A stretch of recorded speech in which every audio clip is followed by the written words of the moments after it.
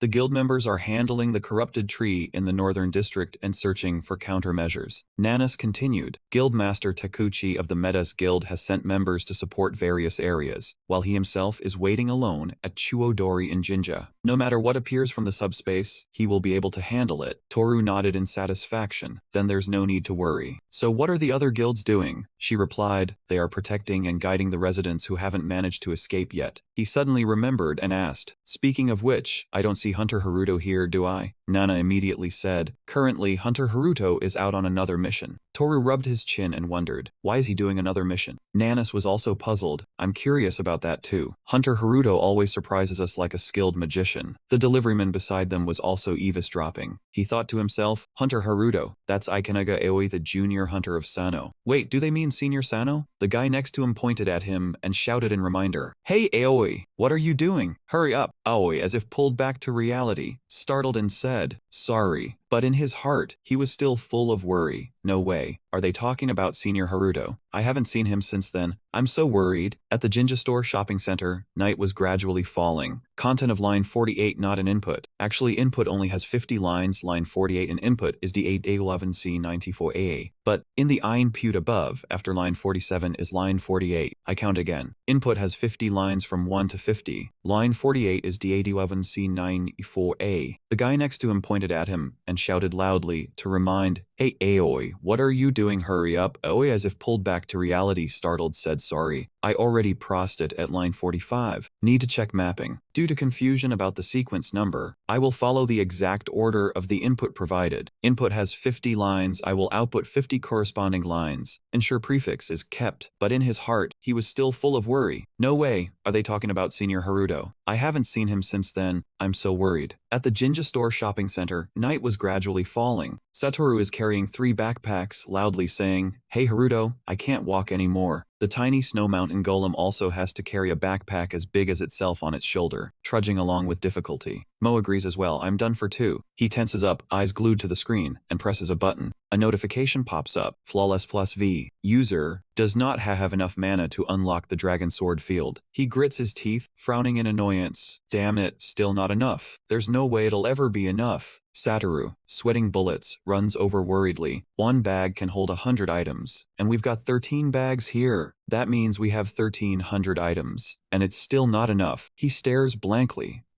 Basically, it's not enough right now. Mo asks, is this field enough to stop it? He immediately replies, maybe, though, it hasn't reached perfection yet, but there's still a certain chance of success. He tenses up, slightly grimacing as he thinks, anyway, I need that space. I'll definitely copy it, no matter what. Their footsteps drag and then stop. The 3 people and the snow mountain golem freeze, because of a figure holding a sword standing right in front of them. A bewildered exclamation. Lucas? Mo asks, how do you know this place? Lucas grimaces, remains silent for a moment, then says, I need to talk to you. Mo puts on a serious face. If you want to chat about something, put the sword down first. Click. He twists his mouth into an expression. What does this mean? He thinks. Wait a second. According to the story about President Shirosaki, Hack mana can be purified with that sword. This is a perfect chance for me to copy it. He speaks up. Brother Mo, wait! Mo turns around in confusion. Huh? He drops his backpack to the ground, then disappears. He has already appeared in a puff of smoke behind Lucas. Lucas reaches for the sword confidently. My copy and alchemy skills have advanced a lot, so this time I'll definitely succeed. Lucas feels it too and grimaces. He neither fast nor slow has already teleported to dodge the move. Don't act rashly, you holder of flawless plus C. I know all about your skills. Hearing that, he is a bit surprised. He tenses and thinks to himself, huh, how does he know about my flawless plus C skill? How? Should I just play dumb? With that, he scratches his head as if he doesn't understand anything and asks,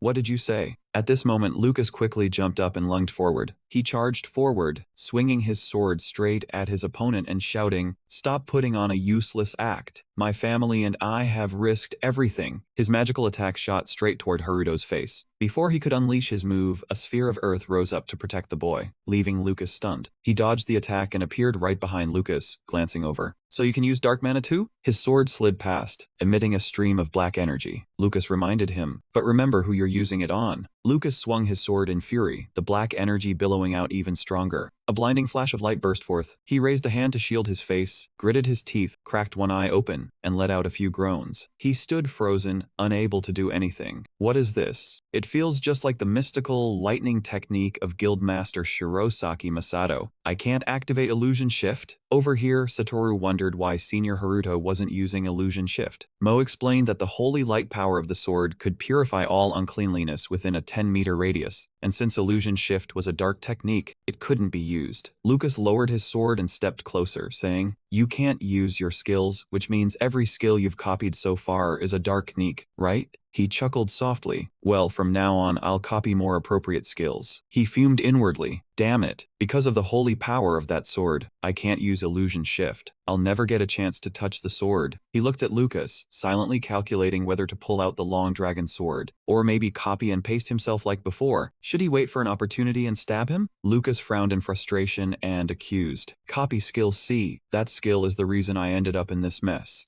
Don't you realize that? How can I control the skill without using copy skill C?" He immediately said, "I see, so you know the origin and how this got stuck on me. You seem to be another copy skill user. Are you planning to kill me to take the skill? Is that why you teamed up with Takumi and created this dangerous situation?" Lucas, as if provoked, flew into a rage, swung his sword, charged forward, and shouted, "Shut up! Don't lump us together with that traitor down there." He lunged forward, thrusting his sword straight through the boy's chest, making him spit blood. Lucas was also startled and confused, because the boy stood still and took the hit instead of dodging. He coughed up blood but smirked smugly, delicious. He quickly got what he wanted. The system displayed, "Copy skill C. The Angelus Rapier has been fused with the user." Copy skill C could copy and absorb the Angelus Rapier. Oh no! The system turned red and announced, "Copy skill V. Illusion Shift cannot be used while copying and absorbing the Angelus Rapier." He staggered, thinking, wait, what the... The system conjured a vial of bright red liquid. He quickly drank it all, still wondering, is it because of the sword that I can't use dark techniques? I thought since I'm not using dark mana, it'd be fine, but giving up Illusion Shift for the sword, I can't do that. Lucas wondered to himself. He willingly let himself get stabbed just to copy the holy sword? The boy also thought, just as I figured. I couldn't copy it with copy skill C, even when I got stabbed. Lucas clenched his fist, raised his sword, and said, "I'll ask you one last time. What do you plan to do with that copy skill C?" He answered firmly, "Isn't it obvious? I'm going to become the strongest hunter, a hunter who can surpass even the Almighty." Lucas charged forward, his voice tinged with sarcasm. "Hey, is that all?" He thrust his sword straight toward him. He dodged the move lightly. He said, "Exactly. Even before I became a hunter, because of the curse, my time kept getting taken away." Lucas asked in confusion, "Time?" He shouted, "Wait, didn't you hear that line when the curse was cast? Only 5 years left before a disaster strikes." Lucas grew even more puzzled. What disaster? He grimaced, glancing at the hourglass emblem on his neck and thought, I'm getting bombarded with too much info at once. I didn't have time to notice that. Does this hourglass represent the remaining time? Is it counting down to the next great calamity? Suddenly, a screen appeared before him, startling him into asking, "What are you planning to do?" The system announced, "Copy skill C. The copy period has expired. Please approach the target again." He frowned, clearly displeased, thinking, damn, I even sacrificed myself by getting stabbed to copy it. Another time?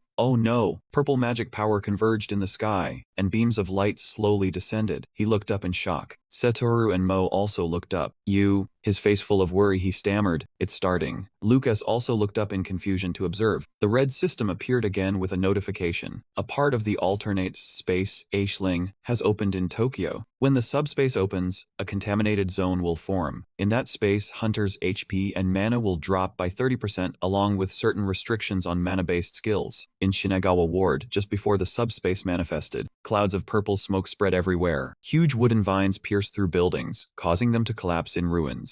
The red system displayed a message: delivery of the impure tree space is complete. Another dimension, the Black Spirit space, has opened in Tokyo. Activating the contaminated zone makes all hunters lose 30% HP and MP, while also sealing every skill that requires mana. Tommy gazes at the screen with satisfaction. If this space fully opens, Tokyo will become a living hell. The task of that Outine is complete. Should he go report now? The red tendrils slowly creep in and a voice echoes. I won't allow that to happen. He startles and escapes. The red tendrils weave and slam straight into the ground where he stands. Terrified, he hastily retreats wherever that beam strikes. Masato and Air stand neatly inside the protective sphere. He says, "Because you are going to die right here." He immediately replies, "Masato, it's troublesome for you to chase me all the way here." He smiles sinisterly, but it's too late. The barrier created by Gishu is complete. Tokyo is doomed. Masato angrily splits the protective sphere into two. This startles Eras. He shouts, "So what? My target is you, Takumi." Masato's crimson magic energy radiates out. He yells, "Senza Hakumana won't affect me." He is not to be outdone. He draws a sword from the stitched gate and taunts, "You think you're the only exception?" Purple-black energy erupts violently, his eyes turning pitch black. He sneers, "Let me show you the true face of dark mana." Elsewhere in the city, all the hunters receive a notification on their screens. They murmur and discuss. "I've never seen such a powerful control. It restricts every mana skill, clearly forcing us to fight bare-handed." A bald man with glasses raises his hand to try magic, but fails. "You're right. None of my mana skills activate." The short-haired girl in a hat tries to cast a spell and says, "No way, my healing skill isn't working either." Another man explains, "In this situation, even using potions is useless. Our stamina and mana are leaking away. One hit could be fatal." On Nana's side, she looks up at the sky in shock. "Chairman, this..." Tokuo looks up with a serious expression. "This is beyond expectations. We have to deal with the bigger monsters." A powerful tornado sweeps across the large city, destroying countless buildings. Smoke and haze obscure everything. The atmosphere grows even more chaotic. A purple spatial gate appears and slowly opens in the sky. A voice shouts loudly, "Look over there." A foot steps out of the gate. Nana is somewhat stunned seeing this. Tokuo also startles his wide. Flickering in and out of sight, a blonde-haired person with power radiating out forms a large space in the sky, growing stronger and stronger. The people below wonder, "What is that?" Miso slowly steps out. A few people there murmur, "An elf?" They look up and say, "Just one elf appearing from such a chaotic space?" Another person points in fear. "No mistake. Look down there." Elves of all different shapes and forms slowly step out. Some are large, some small. Flying forms, crawling forms, humanoid forms, beast forms, all kinds are present. They have blazing red eyes full of resentment. The hunters step back in fear. Are they coming for me? Damn, there are so many of them. It's terrifying. Miso squints and smiles smugly. "Long time no see, huh? These past 15 years have been boring, right? So today, let's live wild to the fullest." The elves below are like beasts let out of their cages. Their predatory eyes gleam as they growl. The ferocious elves leap straight toward Gao, who is sitting. He grinds his teeth in fury. "So you're the one who caused the control and tried to overwhelm us with numbers. You underestimate us too much." System notification. Stone armor activated. Gao's eyes are extremely angry. His entire body is slowly covered by a layer of sturdy armor. Several elves leap forward, opening their mouths wide to bite. In front of the elf, a large hole appears. It shrieks in fear. Screech. Gao merely swings his hand and already kills two of them. The elf falls heavily to the ground in front of its own kind. Gao seems to be at the peak of anger. His eyes flash with sparks as he clenches his fist. "Too bad for you. My stone armor skill doesn't require mana to activate." The other elves see this and roar loudly. Then they all rush toward him as a group. Gao shows no fear, not a bit scared, and says loudly, "Dealing with you one by one like this is too troublesome. Come at me all at once." As he says that, the space becomes chaotic. Gao Lao zipped away so fast that no one could see his figure, yet the goblins continued to fall one after another. Some were split in half, others were decapitated, with blood splattering everywhere. Gradually, more and more goblins were mercilessly slaughtered. All that remained were sharp slashes and clouds of dust and rocks flying up. The city's defense hunters couldn't help but exclaim, "No wonder he's Guildmaster Takuchi." Another added, "We'll handle the remaining small fry." Another hunter pierced a goblin with his sword, making it shriek in pain. Gahaha, that bastard. Damn it. With skills locked, even begging for love is disgusting. A city defense hunter shouted a warning. Be careful. These creatures are releasing polluted energy. Watch your stamina. One wrong move and you'll be reincarnated. That hunter swung his sword horizontally, cutting down a small goblin and making it cry out miserably. Ananas refused to stay idle. She charged straight forward. Her hands moved like lightning, and with a single slash of her blade, she took down 2 flying goblins. A roar echoed, and Nana quickly turned. Look. A huge goblin stepped in front of Tokuo, raising a wooden club ready to strike down. He showed no fear, raising an eyebrow slightly as he observed. The system notified, activating giant slash of the immortal. Tokuo gripped the shield that had just appeared in his hand. He raised the shield to block the goblin's wooden club strike. The impact snapped the club in two, and Tokuo quickly adjusted the shield to a horizontal position. He calmly flicked his hand, and before the opponent could react, the shield snapped out. The goblin right in front was cut to and fell to the ground. Tokuo immediately adjusted his shield again, readying the next move. The shield's technique shot out a cutting line, instantly splitting several large goblins that were standing in a row. Nana observed and thought, giant slash is both sword and shield. Even without skills, it can dominate. Leave the big monsters to Chairman and Guildmaster Gao. She glanced briefly and took a deep breath. While struggling to hold off a goblin with her shield, Nana Shinji appeared. But for the remaining hunters, their combat ability had drastically decreased due to Hakmana's influence. The number of goblin bugs had thinned but was still enormous. She analyzed to herself, no matter how many we defeat, they keep coming endlessly. At this rate, even reinforcements won't save us. Suddenly, a giant bird flew directly above Nanas. She was startled, her eyes wide with confusion. Not missing the opportunity, she quickly chased after it. A ferocious giant eagle landed on the ground, taking Nanas by surprise. She looked at it and thought, a boss eagle has appeared, huh?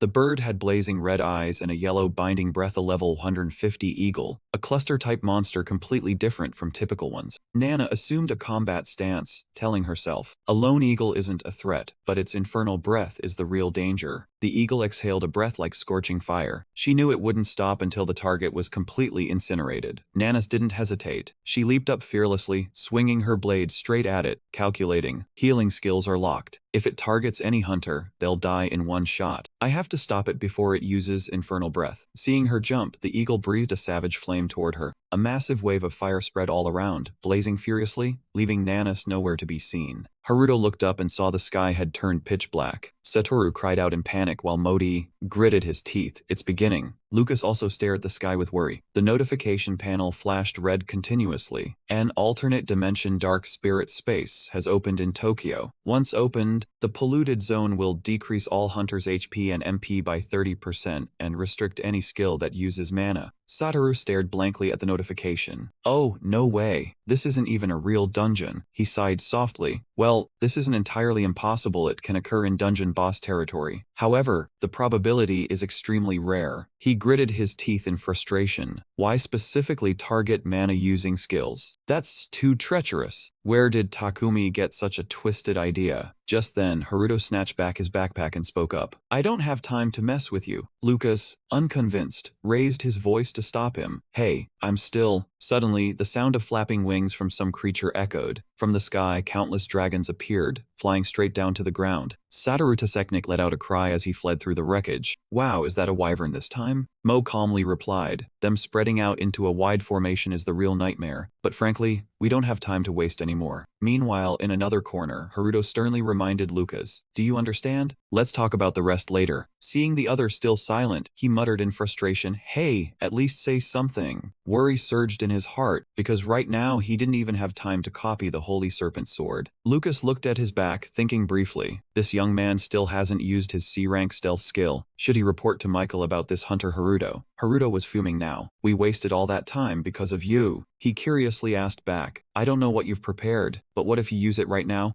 Haruto shouted, I want to. But this thing has a specific procedure. As he ran, he thought. Initially, Haruto planned to upgrade based on the monsters of a simpler land. As for Nanas, she was now charging straight into the blazing flames. Thoughts kept flashing through her mind. Nanas is too slow. It already used Inferno Breath, but at this level she could risk it. She would take little damage, but with a Hellfire, Nana would win. Suddenly, a figure flashed past Nana, surprising her. Seeing that Griffin unleashed another wave of fire. Just as she was about to react, that person was a step faster and stopped. Under Nana's astonished eyes, that person took out a large shield. Right on time, the Griffin's attack was blocked, protecting her perfectly. After recognizing the imposing figure of Tokuo, Nanas involuntarily shouted, "Chairman Tokuo." He turned his head to look behind and ordered sternly, "Hunter Nanas, cut off its head to stop the Inferno Breath." Her eyes sharpened instantly. Understood. She dashed forward, quickly approaching that Griffin. It once again used Inferno Breath to attack Nanas, preventing her from getting close. The flames from its mouth came in waves stronger than before. Almost all the flames it spewed covered Nana's entire field of vision, yet she tapped the ground with the tip of her foot. From that, Nanas gained momentum and leaped high into the air unexpectedly. She swung the weapon in her hand straight down, but it only grazed the Griffin's head. Seeing the blood spray in the air, she was momentarily surprised. To avoid losing its head, it deliberately redirected the slash to another part of its body. Before Nanas could attack, the Griffin thrust its claws out in front of her. Nana quickly raised her spear to parry, creating a metallic ring. She gritted her teeth, trying to push its claws away. However, it once again opened its mouth to spew fiery red flames, aiming to defeat her. However, an unexpected event occurred that made it wary. Just then, a spinning wave cut between Nana's and the Griffin, forcing it to retreat. That wave was created by Tokuo's shield, and Nana quickly recognized it. He landed calmly from the air and asked, "Are you alright?" She softly thanked him, "Chairman Fuho." He didn't respond, simply made an observation. "I meant to help, but it seems to have made things worse, huh?" He looked up at the Griffin and calmly said, "It has entered a state of high alert, probably won't land anymore. If I throw the Gigan shield and it dodges, we're in trouble." Suddenly the Griffin opened its mouth and let out a huge blast of fire, screeching. Tokuo slowly descended, commenting, "It's in the air, so it will only attack with Inferno Breath. Hunter Nanas, hide behind me." But she dashed forward instead, leaving him a comment, "No need, just throw the Gigan shield." The corner of his mouth curled up, revealing a confident smile. "Got it." He decisively threw the shield. The shield went in the direction Nana was running. The shield hit the wall and bounced back toward the Griffin, while Nanas jumped up, appearing behind it. She slashed down hard, straight at its head. After a sharp slash, Nana cut off the Griffin's head. She landed safely after the spectacular attack. Tokuo looked at the Griffin's corpse on the ground and quietly remarked, "That move was on point." Nana glanced at the streams of purple gas emitting from the creature and said softly, "A large amount of polluted air is leaking from the Griffin's body." Tokuo replied, "It's a monster boss. After all." Nana commented, "The higher the monster's rank, the more pollution gas it releases. In other words, the more we kill, the more danger the hunters face." In another corner of the city, a monster was relentlessly attacking a group of hunters. Oi's teammate turned and shouted, "Is it 'cause you're not using skills that you're picking fights with the weak? Don't hoard items, use them." His teammate replied irritably, "We're not holding back. This is the last magic scroll. Everyone, get down." As soon as he finished speaking, the monster was sliced into 4 pieces and fell apart. The magic scroll in the bespectacled young man's hand turned to ash. Aoi cheered, "See? With an item it's a one-hit kill." The bespectacled young man gritted his teeth. "What are you saying? Now we have no items left." Suddenly, a terrifying sensation surged. Aoi's teammate clutched his throat and coughed dryly. Aoi was startled. "Hey, are you okay?" He had barely finished speaking when a coppery taste filled his mouth. Cough. Everyone in the team collapsed onto the ground. He coughed up bloodhack. The bespectacled young man covered his mouth. "What? No way. Is this pollution?" Miso finally made a slow appearance. Realizing it now was far too late, Ada's eyes gleamed with amusement. Every monster in the dark space contains a dark aura. When they die, they release pollution gas. You thought killing them was safe, but their deaths will take your lives in an instant. He paused for a moment and then continued, "With the appearance of other monsters, it's too late to back out now." Miso laughed gleefully. "There are still countless monsters in the dark space. You'll keep dropping items and slowly die." Aoi's face turned pale. "That means Tokyo. No, this entire country is doomed." Suddenly, a voice cut in, "It's not over yet." Aruto and his group stepped forward from behind, majestic. "This is only the beginning." The little snow mountain golem let out a tiny cry of squeak. Aoi looked at their spirited atmosphere, turned to stare, and then seemed to realize something. He was puzzled. "Senor, what are you doing here?" The young man recognized him and smiled. "Long time no see, Aoi." With that, he handed Aoi a strange blue bottle. Aoi probably thought the same, looking at it with confusion. Aoi took the bottle and said seriously, "Why all of a sudden? But more importantly, senior, we need to run now." But Aoi only saw his back. He turned away and tossed back, "You don't need to worry about that." Oi's face froze as he stared at the medicine bottle and muttered, "Is this really the senior I know? Telling me to drink this expensive high-grade bottle?" Whoosh. 3 large bags of items were thrown down with a thud. The thrower was him. He muttered, "Let's deal with this petty suppression first." With a fierce grin, he pressed rapidly on the system. The system formed a stream of blue power. A cold blade-like wind swirled around him like a storm, forcing everyone back. Suddenly, a girl noticed, "There's mana here." The person next to her agreed, "That's right, we can use skills. And we can set up protective barriers. So this is a very high-level energy." Everyone happily checked their power. It was weak but usable. One person said in confusion, "Hey, is that person Haruto?" "Haruto, right?" Now they recognized him. People looked at the tall, capable young man and muttered, "Is that errand boy?" Then they gossiped, "That's right. I thought he got kicked out of the High Power Guild. What can an errand boy do?" They discussed in disbelief. On the other side, Nana and Tokuo. Tokuo was also actively releasing mana. The others realized the suppression hadn't been broken. Could it be that this mana source allows skill use? And it provides wide area mana. Unbelievable. They felt they shouldn't rely on Haruto's group. They had to be more useful. One person said, "All right, this much mana is enough to act." Everyone's fighting spirit boiled over. All of them fought and took down that golem. Miso looked at this scene in panic and exclaimed, "Supplying enough mana to overcome the subspace suppression. Is that possible?" She was thinking something. Suddenly she realized and gasped, "That's not right." Ata looked toward the young man running desperately and was astonished. "You are Cantron C?" This golem was like it had taken a stimulant, suddenly becoming incredibly strong and attacking continuously at high speed. Even with everyone channeling mana, they couldn't hope to match it. Helpless, they muttered that now they could use mana, but where were the monsters to even do that? The guy who just got punched by the golem spoke up in frustration. "At this rate we're going to lose." Then suddenly he heard something. He turned to look. He was surprised to see Haruto's group and Lucas. They were still enthusiastically running around distributing mana, charging straight at the golem as if they knew no fatigue. He wondered aloud, both confused and worried, what they were thinking by rushing straight into that swarm of monsters. Yeah, they must be really stupid now. 4 small humans stood facing a horde of huge, powerful golems with attack power many times higher. Ahoy was also worried, his face blank as he stammered to the senior cultivator, asking if this was really okay since the golems looked even bigger up close. On the contrary, Haruto calmly smiled and slowly said not to worry. "Take out all the items from the bag and dump them out," he shouted. Ma immediately followed the order, dumping everything out, and hundreds of glowing stones like jewels rolled onto the ground. That little golem also followed the order, still mumbling Savsu. The people around froze, not understanding what they were planning to do. They stammered, asking if they were throwing balls in a situation like this. What was he thinking? Haruto didn't mind, just shouted encouragement to move forward, saying, "Upgrade as much as you like. Come on kids." He and his subordinates demonstrated first, tossing those balls out. The system immediately activated. Command: use transformed golem core. Nana asked Uncle Tokuo what those balls were, but Tokuo also remained silent. He didn't know. Lucas looked at the scene before him in bewilderment. He didn't understand. Were these balls the things he risked his life to bring back? What the hell was he planning? But what surprised everyone was that those seemingly useless balls, when thrown, unleashed a terrifying source of power. It was like a storm whipping up rocks and gravel. It felt like it carried the might of a volcano. The golems were immediately torn apart at a furious speed. Nana suddenly realized those were the transformed golem cores from the snow mountain. Cores buried deep in the ground and hard to destroy, but she still wondered how there were such a large number. The remaining golems were still berserk. They charged forward as if drugged. They flew in to tear everything apart, wanting to destroy and shred everything. The people around started gossiping again. One said he thought they were outnumbered. Another analyzed that destruction power was impressive, but he thought the core wasn't very safe either. The monsters charging and suddenly found themselves attacked by the very things they were destroying. They had seemed like useless stones, but they turned out to be the snow golem cores themselves coming to life. They were like drills boring deep into the monsters' weak points, causing them pain. The monsters panicked and flailed wildly, but that only gave the golems an advantage. The snow golems powerfully struck the vital areas, preventing the monsters from causing trouble. Seeing the situation turning favorable, people got excited. It seemed those kids were the hope for victory. One guy rushed out to assist, saying emotionally, "Let me support the little golems." On this side, Satoru and the others also prepared to rejoin the battle. Everyone responded seriously to Haruto's announcement, "I'm the same." The system kept reporting, mirroring their fight and everyone's fervor. The golems were gradually leveling up, growing larger and stronger. Haruto couldn't hold back a smile. He exclaimed in delight, "My ability to sync with the golems has increased significantly, and I can even give specific instructions. This is truly top-tier kung fu." The system announced again, transformed golems can be used to recreate golems in any desired shape. The golems now seemed cornered, they began to retreat. Haruto witnessed it all, he laughed loudly and muttered, "It's time, let's take down that flying dragon." Immediately, from the crimson sky above, the flying dragons swooped down, tearing through the heavens. They let out a roar that pierced the eardrums, proving their unmatched power, their eyes seeming to pierce through earth and stone. And they were the highest variant of wyverns. People panicked. "They've turned into wyverns now. Can you do that kind of thing? And it's even flying steadily," another person added. Even more than that, everyone described the wyverns as possessing peerless power, spewing scorching fire with the highest source of might. The golem in the great sea of fire screamed in agony, slowly burning black and crying for help in despair. Seeing this, the wyvern immediately dove into the flames. It stomped hard on the golem's body with its feet. Then the wyvern shot back up into the air. The sea of fire erupted violently, shattering the golem into 100 pieces. The people around raised shields to block flying rocks. The man in the hat exclaimed that it was now like hoping for the impossible, and the other worried whether it could withstand the breath of flame.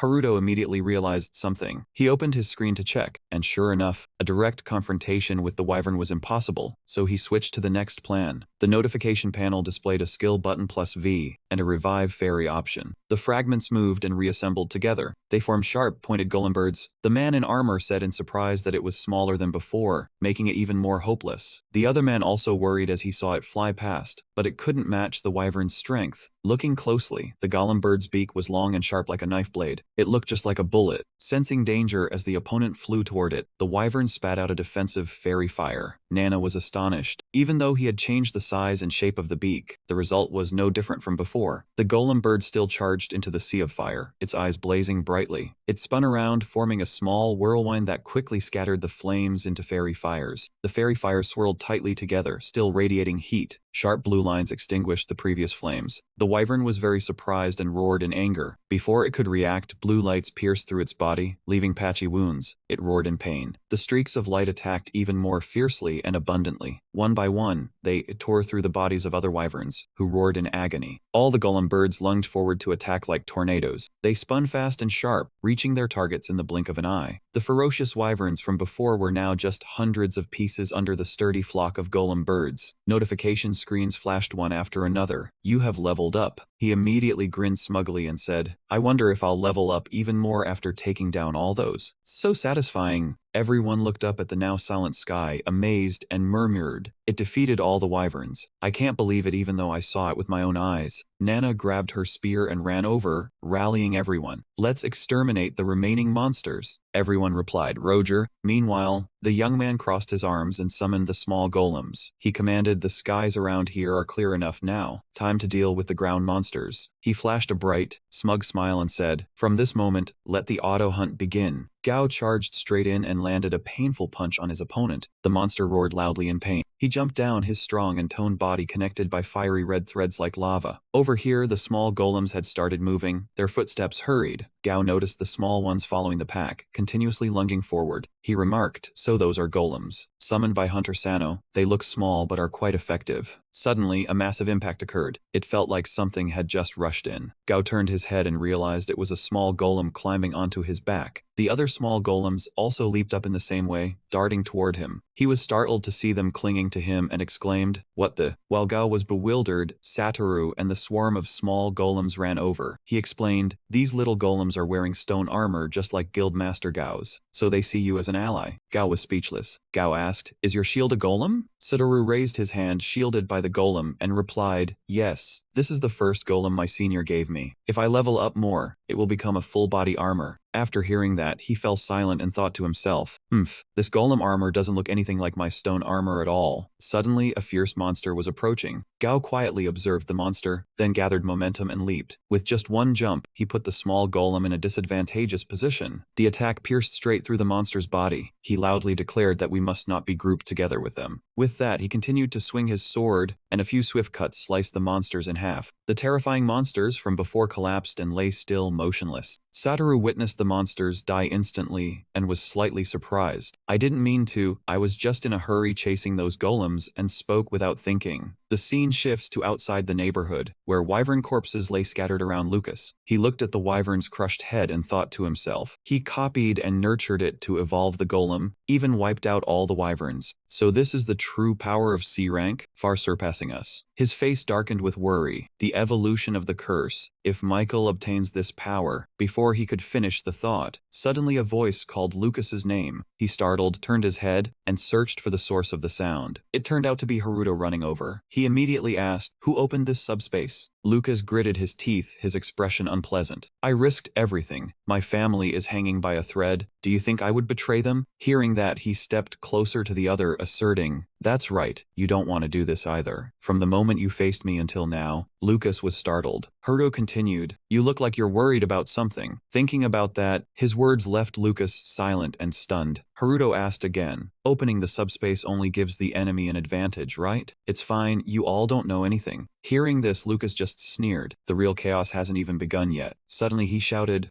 What is this?" As soon as he finished speaking, the ground where the two stood suddenly shook and split open. One by one, purple vines shot up from the ground, flinging Lucas away. On the other side, Haruto was tightly wrapped by the vines. He could only struggle and thrash his arms. Lucas jumped up and said, "Missile's skill, corrupted tree branches." He calculated, if those poison branches catch you, the toxic mana will spread twice as fast. If Missile is using this skill, then, before he could finish thinking, a vine branch shot rapidly toward Lucas. He could only keep dodging and watching its path. Seeing that, he tensely thought, "This isn't good. This thing knocked me out of the subspace." Lucas suddenly had an idea. Is his power different from my sword? He gripped his sword tightly and decided, I'll use purifying light on this place. Suddenly, Hunter Sano? Lucas stopped. Hey, what's going on? Two vines twisted together and shot straight toward the opponent. They grabbed Lucas' arms tightly, and his face darkened in shock. Gradually, more vines tightened around his legs. Lucas's pupils dilated, both surprised and bewildered by the scene before him. He used his last bit of strength to raise his sword to counterattack, but the vines quickly bound Lucas's body tight. In the city, a massive tangle of vines intertwined, holding the prey firmly in its grasp. The remaining people panicked. Didn't we already deal with all of them? The other replied, this is not just a barrier. Nana ran over to examine it and realized it was not stationary but constantly moving. Miss Leon widened her eyes in surprise. The one controlling this thing is nearby. In front of Nana, a cloaked figure stood on a vine branch. She was even more surprised when she saw that person's appearance and exclaimed, an elf. So I wasn't wrong, but why is he in this dimension? On the other side, Mystic Lightning was activated, causing violent tremors. But the Mystic Lightning was suddenly shattered by Takumi's dark mana. Masato Fuju shuddered from the demonic energy. He couldn't believe it. My Mystic Lightning. Takumi smiled delightedly at the spectacular opening, slowly explaining, there is only one way to use Hackmana. One must overcome the addiction to Hackmana and touch the abyss, then be able to control it. Masato heard this strange concept for the first time and hesitantly repeated, overcome addiction? He from afar replied, exactly. Immediately after, he shot forward like a lightning bolt, unexpectedly attacking and saying, just like me. Although Masato was caught off guard, his reflexes were fast enough to create a sturdy shield to block the attack. But the power of Hackmana could not be underestimated. The seemingly sturdy shield shattered into pieces upon light impact. He stared wide-eyed at the cold, sharp sword tipped close to his face, stunned. Luckily, at the decisive moment, he nimbly dodged. He escaped the life-threatening situation in an instant. Even though tortured by poison, Masato's mind still wondered, is there a way to survive the toxic mana? Thinking this, he began to remember Suda and pondered, so could Suda also have? Looking at the wound on his cheek that kept bleeding, Masato calmed down and focused on the fight. Takumi had the upper hand, continuously displaying his talent. In contrast to Masato's pensive demeanor, he reminded, I don't know what you're thinking, but that's not something just anyone can do. When you possess dark skills, you can absorb dark mana. After saying that, he suddenly fell silent, focusing to unleash all his demonic power. Seeing his desperate look, it was clear he wanted to fight a life-or-death battle. Ars ran over to provide support just in time, not forgetting to activate her shield to protect herself. She turned to Masato nervously and asked about the massive amount of dark mana. No way! He had already gone through that same shocked phase just like her, so he looked calmer and replied, my blood lightning probably got absorbed. Takumi took the opportunity to push forward, constantly smashing everything around him wildly. He unleashed his power everywhere, creating a chaotic battlefield. He charged forward like a storm, forcing both people above to temporarily defend with their shields. Masato shouted, "Dodge!" She saw the sword blade firing off a shockwave as powerful as cannon fire. The two of them dodged in perfect sync, leaping to opposite sides. The sound of gravel shattering echoed back and forth, affecting the surroundings while also kicking up dust that made it extremely hard to see. Masato expertly weaved through the boulders, his eyes constantly scanning the area for any sign of the enemy. Takumi grew more and more frenzied as he fought, exploding with surging power that changed both his eye color and his hair. He proudly declared, "Now your annoying skill is useless." He completely ignored Masato and quickly switched targets, charging straight at Ayers, who was still using her four-dimensional shield. But while he was still a fair distance away from his target, Takumi was suddenly halted by forbidden ice that temporarily locked him in place. Seizing the opportunity while he was still suppressed, Ayers quickly unleashed even more forbidden ice. Masato approached and asked, "Did you improve the suppression effect?" She quickly replied but never let her guard down, "No, I think it's because of the hunter Sano. He's providing an unlimited supply of mana, so that's likely the reason." The ice piled up on Takumi's body more and more, preventing him from using any techniques. Ayers gradually calmed down and continued, "That attack was only about half of my original power, so it should hold him back for a little while." Even though Takumi was temporarily locked down, hearing that made him unconsciously mutter, "Unlimited mana to that extent." Not letting her stay smug for too long, he just needed to flex his muscles a bit, and the solid ice stuck to his body began showing cracks all over. Finally, the massive block of ice on his body shattered into countless pieces flying everywhere, and his dark mana began surging even more powerfully. Ayers had to return to a state of high concentration again, but she had no intention of counter-attacking, instead continuously creating shields for protection. She gradually felt the pressure building, thinking, "Just as I thought, this amount of mana isn't enough." Before Takumi could even close a small distance, he was once again faced with a barrage of sharp ice. He gradually lost patience, the calm hunting expression on his face now replaced by veins bulging with irritation. "Hemph, is this all your half-baked ice can do to hold me back? No matter how many times you try, the result will always be the same." Just like before, the blocks of ice could only temporarily restrain him, and before he was even fully locked down, he had already broken free. This time Takumi actually managed to close in on her, to a distance where a single swing of his arm would reach her. He asked smugly, "Who do you think I am?" "I am the Guildmaster of the Blood Tower." Ayers grit her teeth and focused intensely, trying to buy as much time as possible. Taiko kept moving continuously to create a new formation. By the time the two were face to face, the new barrier was finally complete, but it was worrisome whether it could actually hold up. He smirked as if confirming this was just child's play. Then he said, "Good at blocking mana, huh?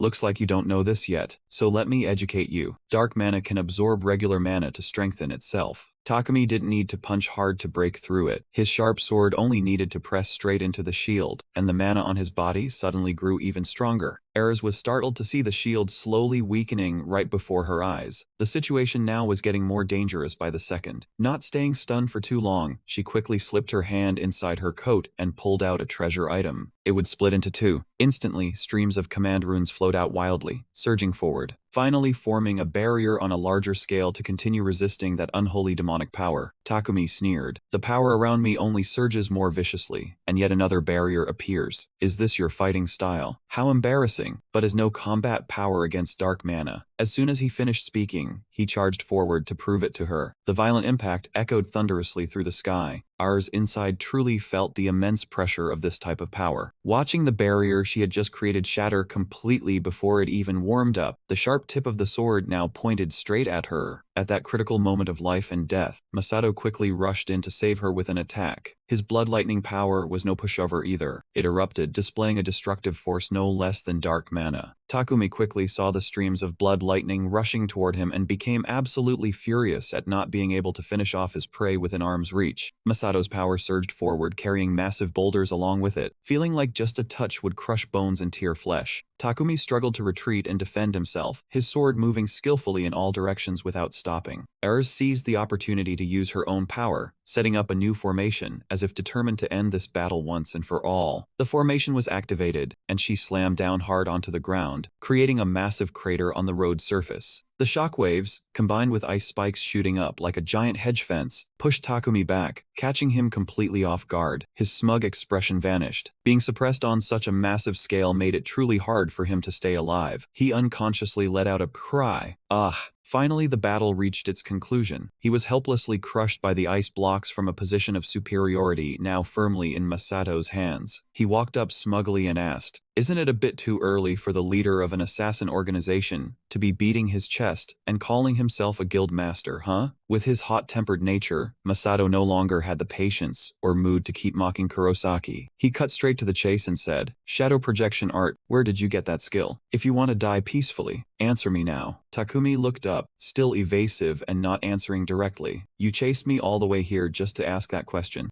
Staring at his enemy who was ready to kill him, he still beat around the bush and replied, "I guess maybe I'm the only one who noticed, right?" Indeed, this mocking attitude completely enraged Masato. He gritted his teeth and threatened, "I told you to answer quickly. Where did you get that skill? Who taught it to you? Ha! Answer me now!" He still remained leisurely and began telling a story from long ago. "You know, I heard some interesting things from Lucas." Hearing him mention that guy, Masato was surprised and asked back, "Why are you suddenly—" Masato hadn't even finished his sentence when the cunning Takumi bought enough time to glance his way, and Hakumana also burst into flames from somewhere around them. Without a word, Geita launched a direct burst of mana at Masato, catching him off guard. He grew dazed and slowly sank into a magical illusion after that spell. Suddenly, his body had somehow moved to some other place. Below him was the silhouette of a familiar boy lying motionless. He glanced down and immediately recognized the boy before him, leaving him speechless with shock. It was none other than Suda, the paralyzed boy lying dying below. He was breathing with difficulty, his consciousness fading as shown by his vacant eyes, and his inner self had long been screaming Suda's name. Elsewhere, in a different turn of events, Miso slowly walked among the magical formations she had scattered everywhere. Ada stared straight at Lucas. Without a word, Miso suddenly closed in after a thunderous attack, smiled, and asked him bluntly, "Lucas, before I could even notice, you've already allied yourself with that Kankan C, haven't you?" Lucas was startled and thought to himself, "Ah, so you've taken notice of Kan C's existence." Seeing that he kept silent, Miso decisively snatched the holy sword from his hand. Miso examined the mirror-like blade, shiny as if polished by moonlight, and said with satisfaction, "I thought it would be a long time before I could lay my hands on this sword." Only then did Lucas finally speak. "So from the very beginning, you approached me just for the sword?" Looking at the helpless youth amidst the strange plants before her, Atta, having achieved her goal, slowly explained, "The power of Kantronkong F has been enough to locate Kantronkong C." Watching the sword gradually harmonizing with her own power, Miso added with even greater satisfaction, "If the sword combines with Kantronkong C, we'll be able to save Planet Ni." Confident in her victory and with the prize in hand, Miso glared sinisterly at Lucas. "Now that I have the holy sword, let me share some good news. In the elf dimension, a few have fallen under the curse." Atta slowly delivered the final blow. "I am one of them." Lucas trembled, unable to believe it, and stammered, "Miso, you too are afflicted by the curse." "No. Wait, are you trying to absorb the power of Kantrong C?" "Ah." Hearing that, Miso laughed faintly and replied, "Unfortunately, I cannot absorb a curse from another dimension, but you can." Then Atta added a line that even made Seno fall into silent contemplation. "If I kill him now, the curse will be transferred to you. When a bearer of the Cantron curse dies, the curse shifts to the nearest Cantron bearer." Next, Miso tightened her grip on the sword and stepped closer, revealing, "The next step is to have Lord Michael come and kill you. That way, we kill two birds with one stone and gain both powers at once." Now Lucas truly understood the truth, gritting his teeth as he thought, "So that means from the very beginning, I and my family were just pawns, nothing more." Just as Miso was immersed in her triumphant laughter, a familiar voice rang out behind her. Well, you just heard something interesting, didn't you?" It was none other than Haruto, who had somehow quickly teleported behind her, ready to launch an attack. However, Miso's face showed not a trace of panic. She merely tilted her head slightly and glanced back. Yet when he swung his arm to attack, it felt as if there was no effect or damage at all. Miso had already figured out Haruto's movement pattern, and Ada smirked coldly. "Oh, so you've copied the phantom shift technique as well, have you?" In that situation, one question echoed in his mind and he asked directly, "It was you, wasn't it? The one who opened the subspace and wreaked havoc all over Tokyo?" Then, without even waiting for Ada to answer, Haruto immediately deployed his Kentron Kong Veter skill, Giant Spider. He calmly sat down, and behind him countless giant spider webs suddenly appeared, spreading toward Miso. Miso hardly considered him a rival, curling her lip in a cold smile. Pout? Is this the skill you copied after being cursed? Is this all you've got? With that, she flicked her hand once and destroyed the formation, then laughed fiercely. Nevertheless, Haruto refused to give up, continuing to create another encirclement. Ada just looked at him like he was a fool, pouted, and said, "This little one is nothing to me." This time he didn't back down either, retorting, "Ah, what else is there? Depending on how you use a skill, even chicken feathers can become deadly arrows. I can still fight just fine." At that, he said no more and immediately activated two Kentron Kong skills simultaneously, Giant Natural Trigger and Bear King Claws. Kentron Kong V uses the unique skill, Calcium Blood Draining Long Sword. Very soon after, Haruto's encirclement seemed to be reinforced with additional power, making them even more formidable. Not only that, the claws that sprouted grew even more intense as they directly clashed with Miso's dark attribute energy source. Seeing her own aura being gradually eroded, Miso suddenly fell into shocked confusion, because she had never anticipated this, not even in 1,000 years. Finally, Miso realized, so he can not only merge techniques, but also strengthen them. No wonder it's called the most powerful curse. Just as she was lost in thought, he once again charged forward powerfully, sneering mockingly. "You were talking big just a moment ago. Now you're all silent? Did my skill blow your mind away?" Miso, who had never considered him a threat, smiled scornfully. "How could that be? Someone like you only makes me crave testing that power even more." But then Haruto suddenly lunged forward, grabbed her shoulder tightly, and said with a sinister smile, "That line should be mine." He did this because he was inwardly scheming. "I'm going to take her space." Then he continued to activate the Kantron Kong C skill, searching for the keyword subspace from the target. Yet the system reported an error. Kentron Kong C could not find an object to copy. Haruto thought everything was within his grasp, but the results stunned him, and he thought, "What the hell?" Just then, Miso tightly gripped his wrist and warned, "You won't copy anything from me." Next, Ada used a massive force to push Lucas staggering backward. That single shove created a terrifying earthquake, causing the ground to explode violently. Standing to the side, Lucas was horrified by the earthquake and quickly covered his head, shocked as he thought that thanks to the Heaven-Earth Communion skill he had gotten lucky. But now his sword had been stolen. He couldn't control the power of the Heaven-Earth compression. Suddenly, a series of strange images and hallucinations flooded the young man's mind, overwhelming him beyond resistance. Powerful flashes of light kept flickering in his panicked eyes. For some reason, tens of thousands of questions now erupted in his head. Heaven, Earth, Communion, Sea, and Miso. How could this thing possibly connect to Miso? One thing after another kept rushing back, invading his mind until it felt like it would explode. In that moment, a thought flashed through his mind. Could it be Miso's subspace? But how were they linked? And why? Even though he could see its skills and stats, he still couldn't see clearly due to the curse's influence. Images of the sword also flooded back, making him ponder further. If it was considered an entity, then an item like the sword could never be. This only deepened his suspicion, making him wonder, did that mean Miso's subspace was an item? Finally, he seemed to understand. The Sanzano blacksmith must have tried to copy Miso's skill, so there was only one possible way to accomplish that. On the other side, Takumi appeared with pitch-black eyes and a wave of mystical power, causing everything to explode. Ars was also stunned by his sudden appearance, her eyes going wide. He looked at her and curled his lips into a sneer. "Not until I finish this. Masato, you'll end up trapped forever in that abyss-like state. I'll deal with this troublesome witch first, then kill you." After speaking, he suddenly lunged close and asked, "You're Nishihara Tomoka's daughter, aren't you?" Then he swung his sword, his eyes full of malice as he sneered mockingly. "You must have inherited some of your parents' talent, right? But that attitude of yours will get you killed before you ever get to show it." The moment his sword was about to strike, Ayres quickly erected a barrier to block it in time. That single clash caused everything to explode and shatter. Takumi never expected this and blurted out in surprise, "Another barrier? Fine, I'll change my approach." As soon as he finished speaking, a surge of power and rage erupted around him, as if it wanted to devour Ayres whole. Faced with this sudden attack, she nimbly dodged just in time. Seeing her reaction, Takumi sneered in contempt. "Running is useless. Die quickly." Despite his relentless attacks, Ayres kept erecting barriers to defend. The harder he struck, the more stubbornly she held her ground. This behavior of hers caught Takumi's eye, and he couldn't help but mock, "Your devotion almost brings me to tears." Finally, Ayres couldn't hold back and spoke up. "People with such narrow-minded thinking are the most pathetic in the world. Only those who master a single skill can become true powerhouses." Then she once again demonstrated her ability, declaring fiercely, "And it seems Oresco here is the only one who can do that." At this moment, Takumi could hardly believe what was happening before his eyes. He couldn't believe she had such great skill. Her power seemed to form an ice sphere, slowly descending onto Takumi's head, making him tremble and exclaim, "I didn't see that coming." Soon after, that sphere created a terrifying earthquake, making everything seem to explode before his eyes. Takumi was also dazed by it, struggling to raise his hands to defend. He never imagined Eris's power could have such a wide range of impact. Under such immense pressure, he had to scramble to get up, cursing continuously. Damn it. He struggled to his feet and said painfully, Hey,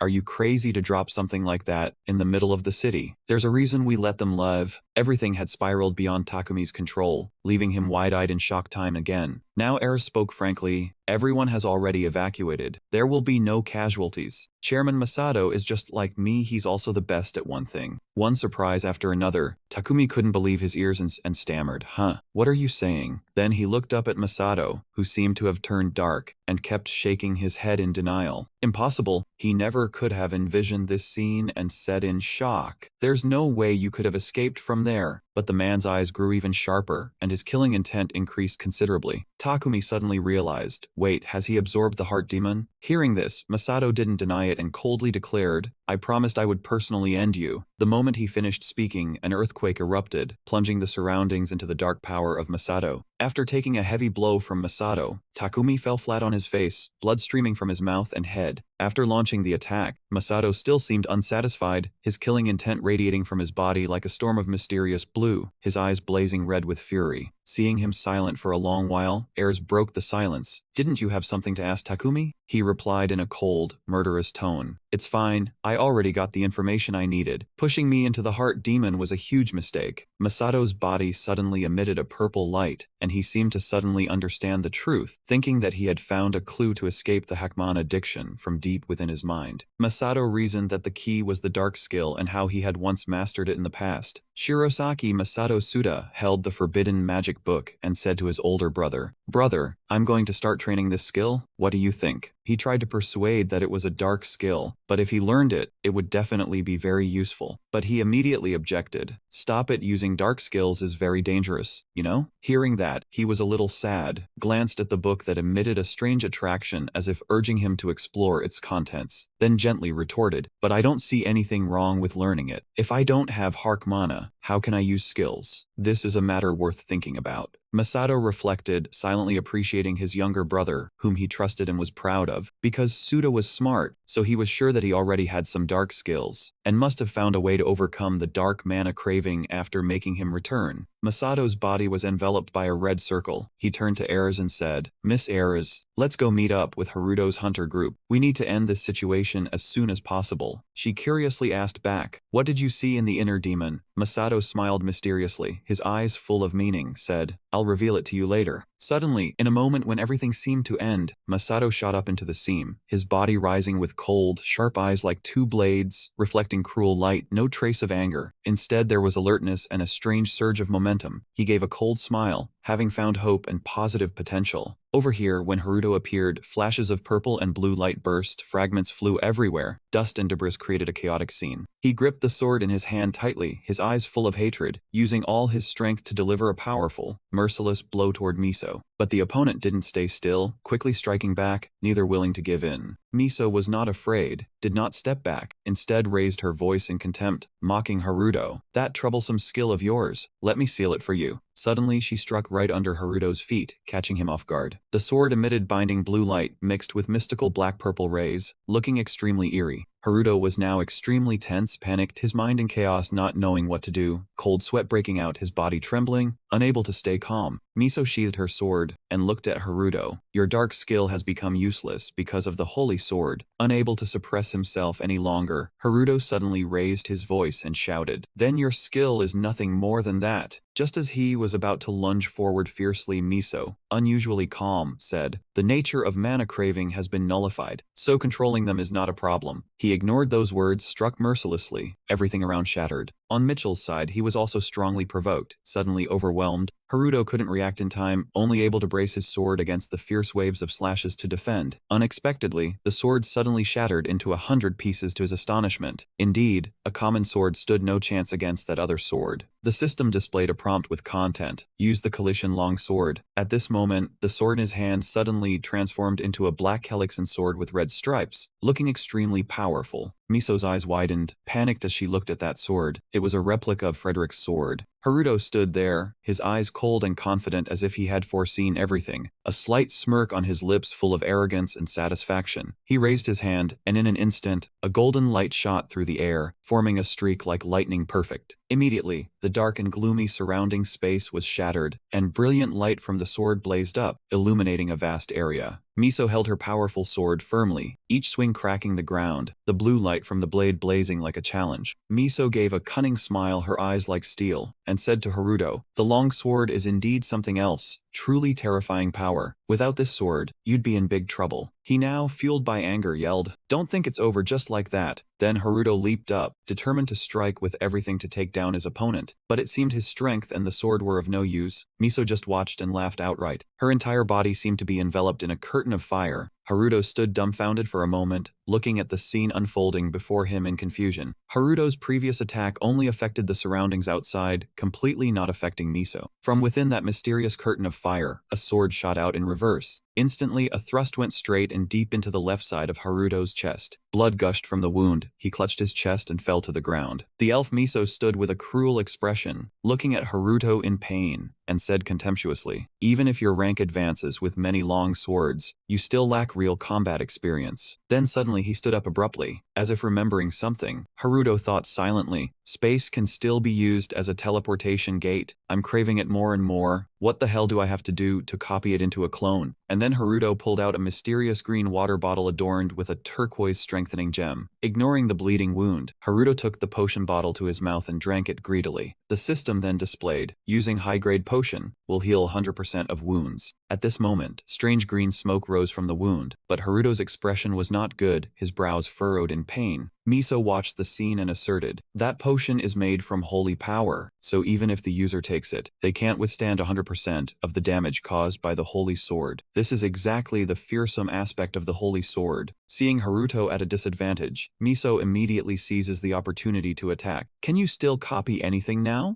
Miso smirks slyly, looking at him with contempt and glee as she asks, "Out of options are you?" He replies confidently, "Not yet, but it seems that time will come soon." Suddenly, a sharp dance blade attack hurtles toward Miso at terrifying speed from out of nowhere. The elf Miso, startled, fails to dodge that sudden attack. The fierce dance blade, swift as lightning, quickly takes down Miso and flings her to the ground. Her sword swings up, but in a surprising instant, it gets knocked far away, flying through the air and landing on the ground far from Miso. Miso now stands alone, looking up at the raging blue flames, with debris scattering like hellfire. Without a weapon in hand, Miso can do nothing and instantly becomes vulnerable. Those vicious monsters are writhing and twisting their bodies, preparing to strike, leaving the tiny Miso only able to shield herself with her arms in defense. The force is too strong. Miso mutters to herself, "As expected, I'm out of my league." The blue light from the flames immediately engulfs an entire corner of the street block. From somewhere, Nana steps out, holding an iron blade with a powerful expression and stride. She turns to him and asks, "Are you okay?" He replies, "Yeah, thanks a lot." She raises her blade and tells him, "Thanks to the golems, most of the monsters have been cleared. Chairman Takuchi and the president will be here soon." He had already guessed, thinking to himself, "I knew it, because my experience level keeps rising." Lucas also appears with his majestic sword adorned with a green gem that emits an eerie glow. He glares, his face full of fury, silently fuming inside.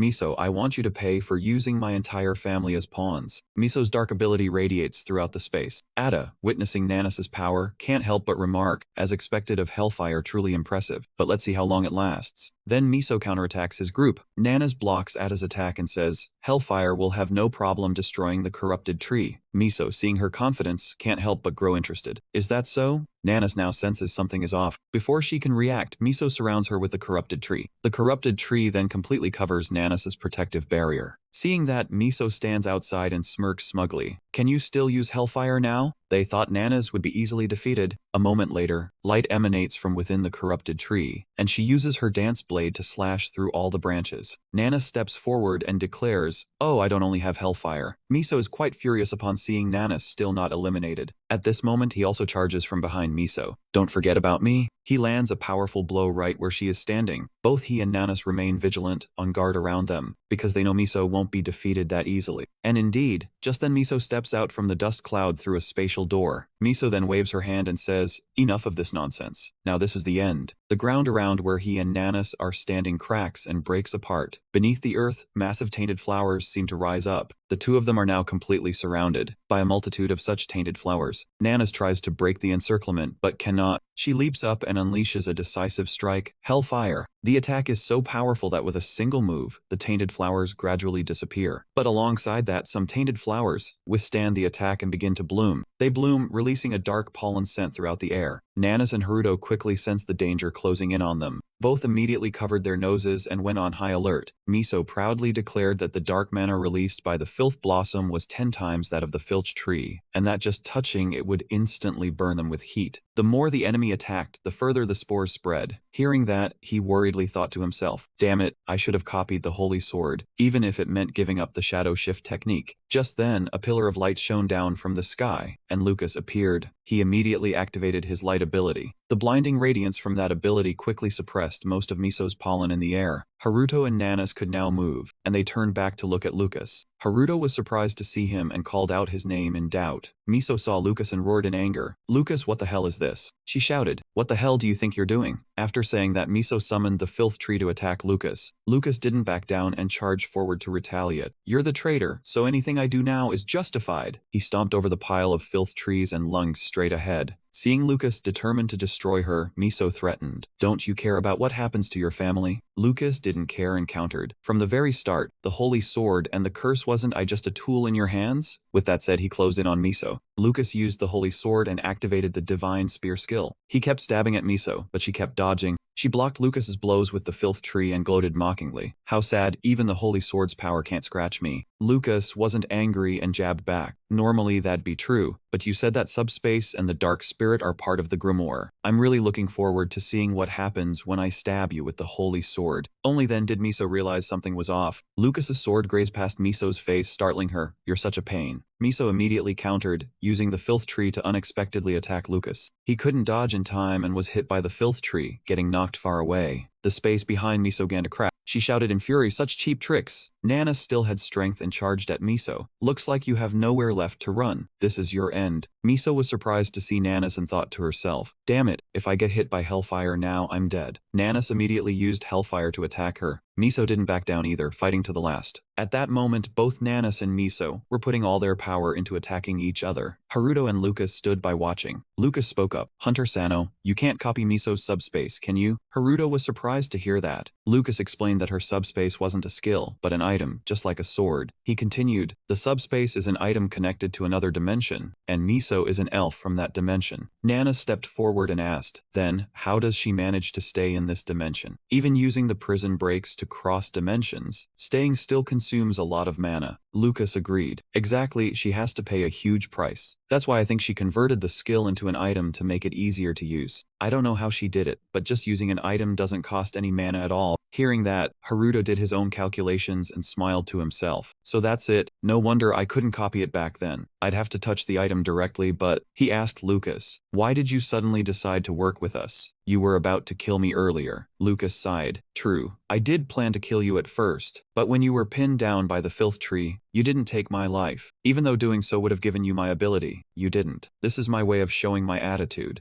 Haruto looked at him helplessly and thought, "That's because I didn't want to kill someone to steal their skill, and even if I did, it wouldn't have ended well." Nana stepped closer. "Sorry to interrupt, but what's Kanchon? And earlier, you two mentioned copying subspace. What does that mean?" Hearing this, Haruto was a bit startled. She looked at the sword in Haruto's hand, "And this sword, I clearly remember returning it to Miss Ayres." Haruto was flustered and dodged the question. "Well, I just borrowed it back for a bit." Meanwhile, Miso, who had been defeated, slowly regained consciousness and emerged from underground. She had used the filth tree to shield herself from Nanas's attack, so she was only lightly injured. Haruto became wary. Something's off. Lucas also noticed. It seems she's absorbing the dark mana from the filth tree. This might be Miso's last resort. Miso was furious, her aged face turning purple. "I was planning to toy with you until Michael showed up. I shouldn't have been careless when facing Hunter Nanas. Then he shouted, from now on I'm getting serious. The massive filth trees attacked toward where Haruto stood. He dodged the blows while asking Nanas, can you still change targets? Nana said yes and Lucas chimed in, saying if needed, he could use light again. Haruto yelled for the two of them to first use Hellfire to block her vision, so Nanas used Hellfire to block the filth tree in front of her. He observed the situation and thought, if she already turned the skill into an item, then what if I copy this thing? He leaped onto several filth trees to copy them, silently praying, please work. She really did cheat. Cantron plus C successfully copied the Azizo branch. Cantron plus C. Item found. 1-3 of the Azizo seed. The item will be copied and merged into the user's body. Prepare for level up. If you collect the complete seed and make it sprout, you will receive a blessing from Azizo's life force. Cantron plus V can be used simultaneously with Giant Spider Silk. Cantron plus V. Because you stole the Azizo seeds from the original owner, she can no longer use the Azizo branch. When the target's HP drops below 15%, the skill will be automatically absorbed. Haruto sensed it and chuckled to himself. Just like Lucas said, she must be really worn out. Cantron plus. The Azizo seed is beginning to germinate inside the user's body. At that moment, the filth tree that Haruto had successfully copied changed from a dark purple to a binding yellow. Miso was startled and flew over there. Even the filth tree under her feet was copied and transformed as it grew. Miso was shocked that someone could copy a filth tree. Lucas ambushed her from above, saying, you don't have time to think about that now, Miso. Miso refused to give in, retorting loudly, you're too soft. She then realized something was wrong with her body. She couldn't use the Azazo branch. Why? Lucas's sword flashed overhead, but she reacted quickly and ducked. Lucas didn't stop and kept attacking Miso in succession. This time the sword struck her body, wounding her across the chest. Miso cursed, damn it! Lucas then called out to Haruto, Hunter Sano, I'm about to insert it into the spatial branch. He touched the Azazo branch and activated Cantron plus C, now activating both the Azazo branch and the giant spider silk. The spider silk bound Miso's leg. The Azazo branch also appeared, trapping her. Realizing she couldn't fight back, Haruto said, the elf demons, once they jump to another spatial dimension, aren't like any monster, and my duty is to eliminate monsters to protect the people. Yet you treated me like a monster. Nanas didn't care what she said. She replied, please stop resisting. I have no interest in torturing monsters. She struck with hellfire. The flames engulfed Miso, making her cry out in pain. Nanas told her, after all that, you're still alive. You're quite stubborn. Miso just smiled and said, no, it's my time now. Too bad I couldn't purify my homeland with my own hands. But in exchange, she screamed with rage, I'll make your world just like me. Let me show you the taste of despair. Lucas suddenly realized something. Miso summoned the power of shadow engraving from the sky, forcing it down onto her body, pushing back Nanas's hellfire. Lucas tried to stop her. Stop! Even Michael couldn't bear that burden. You're not just putting Tokyo at risk, you're endangering the entire world. She didn't care and kept trying to absorb the energy from that power. At that moment, a golden light shot straight into Miso's location. Nanas, standing outside, guessed who the light source was. Hunter Sano. Lucas stood frozen watching.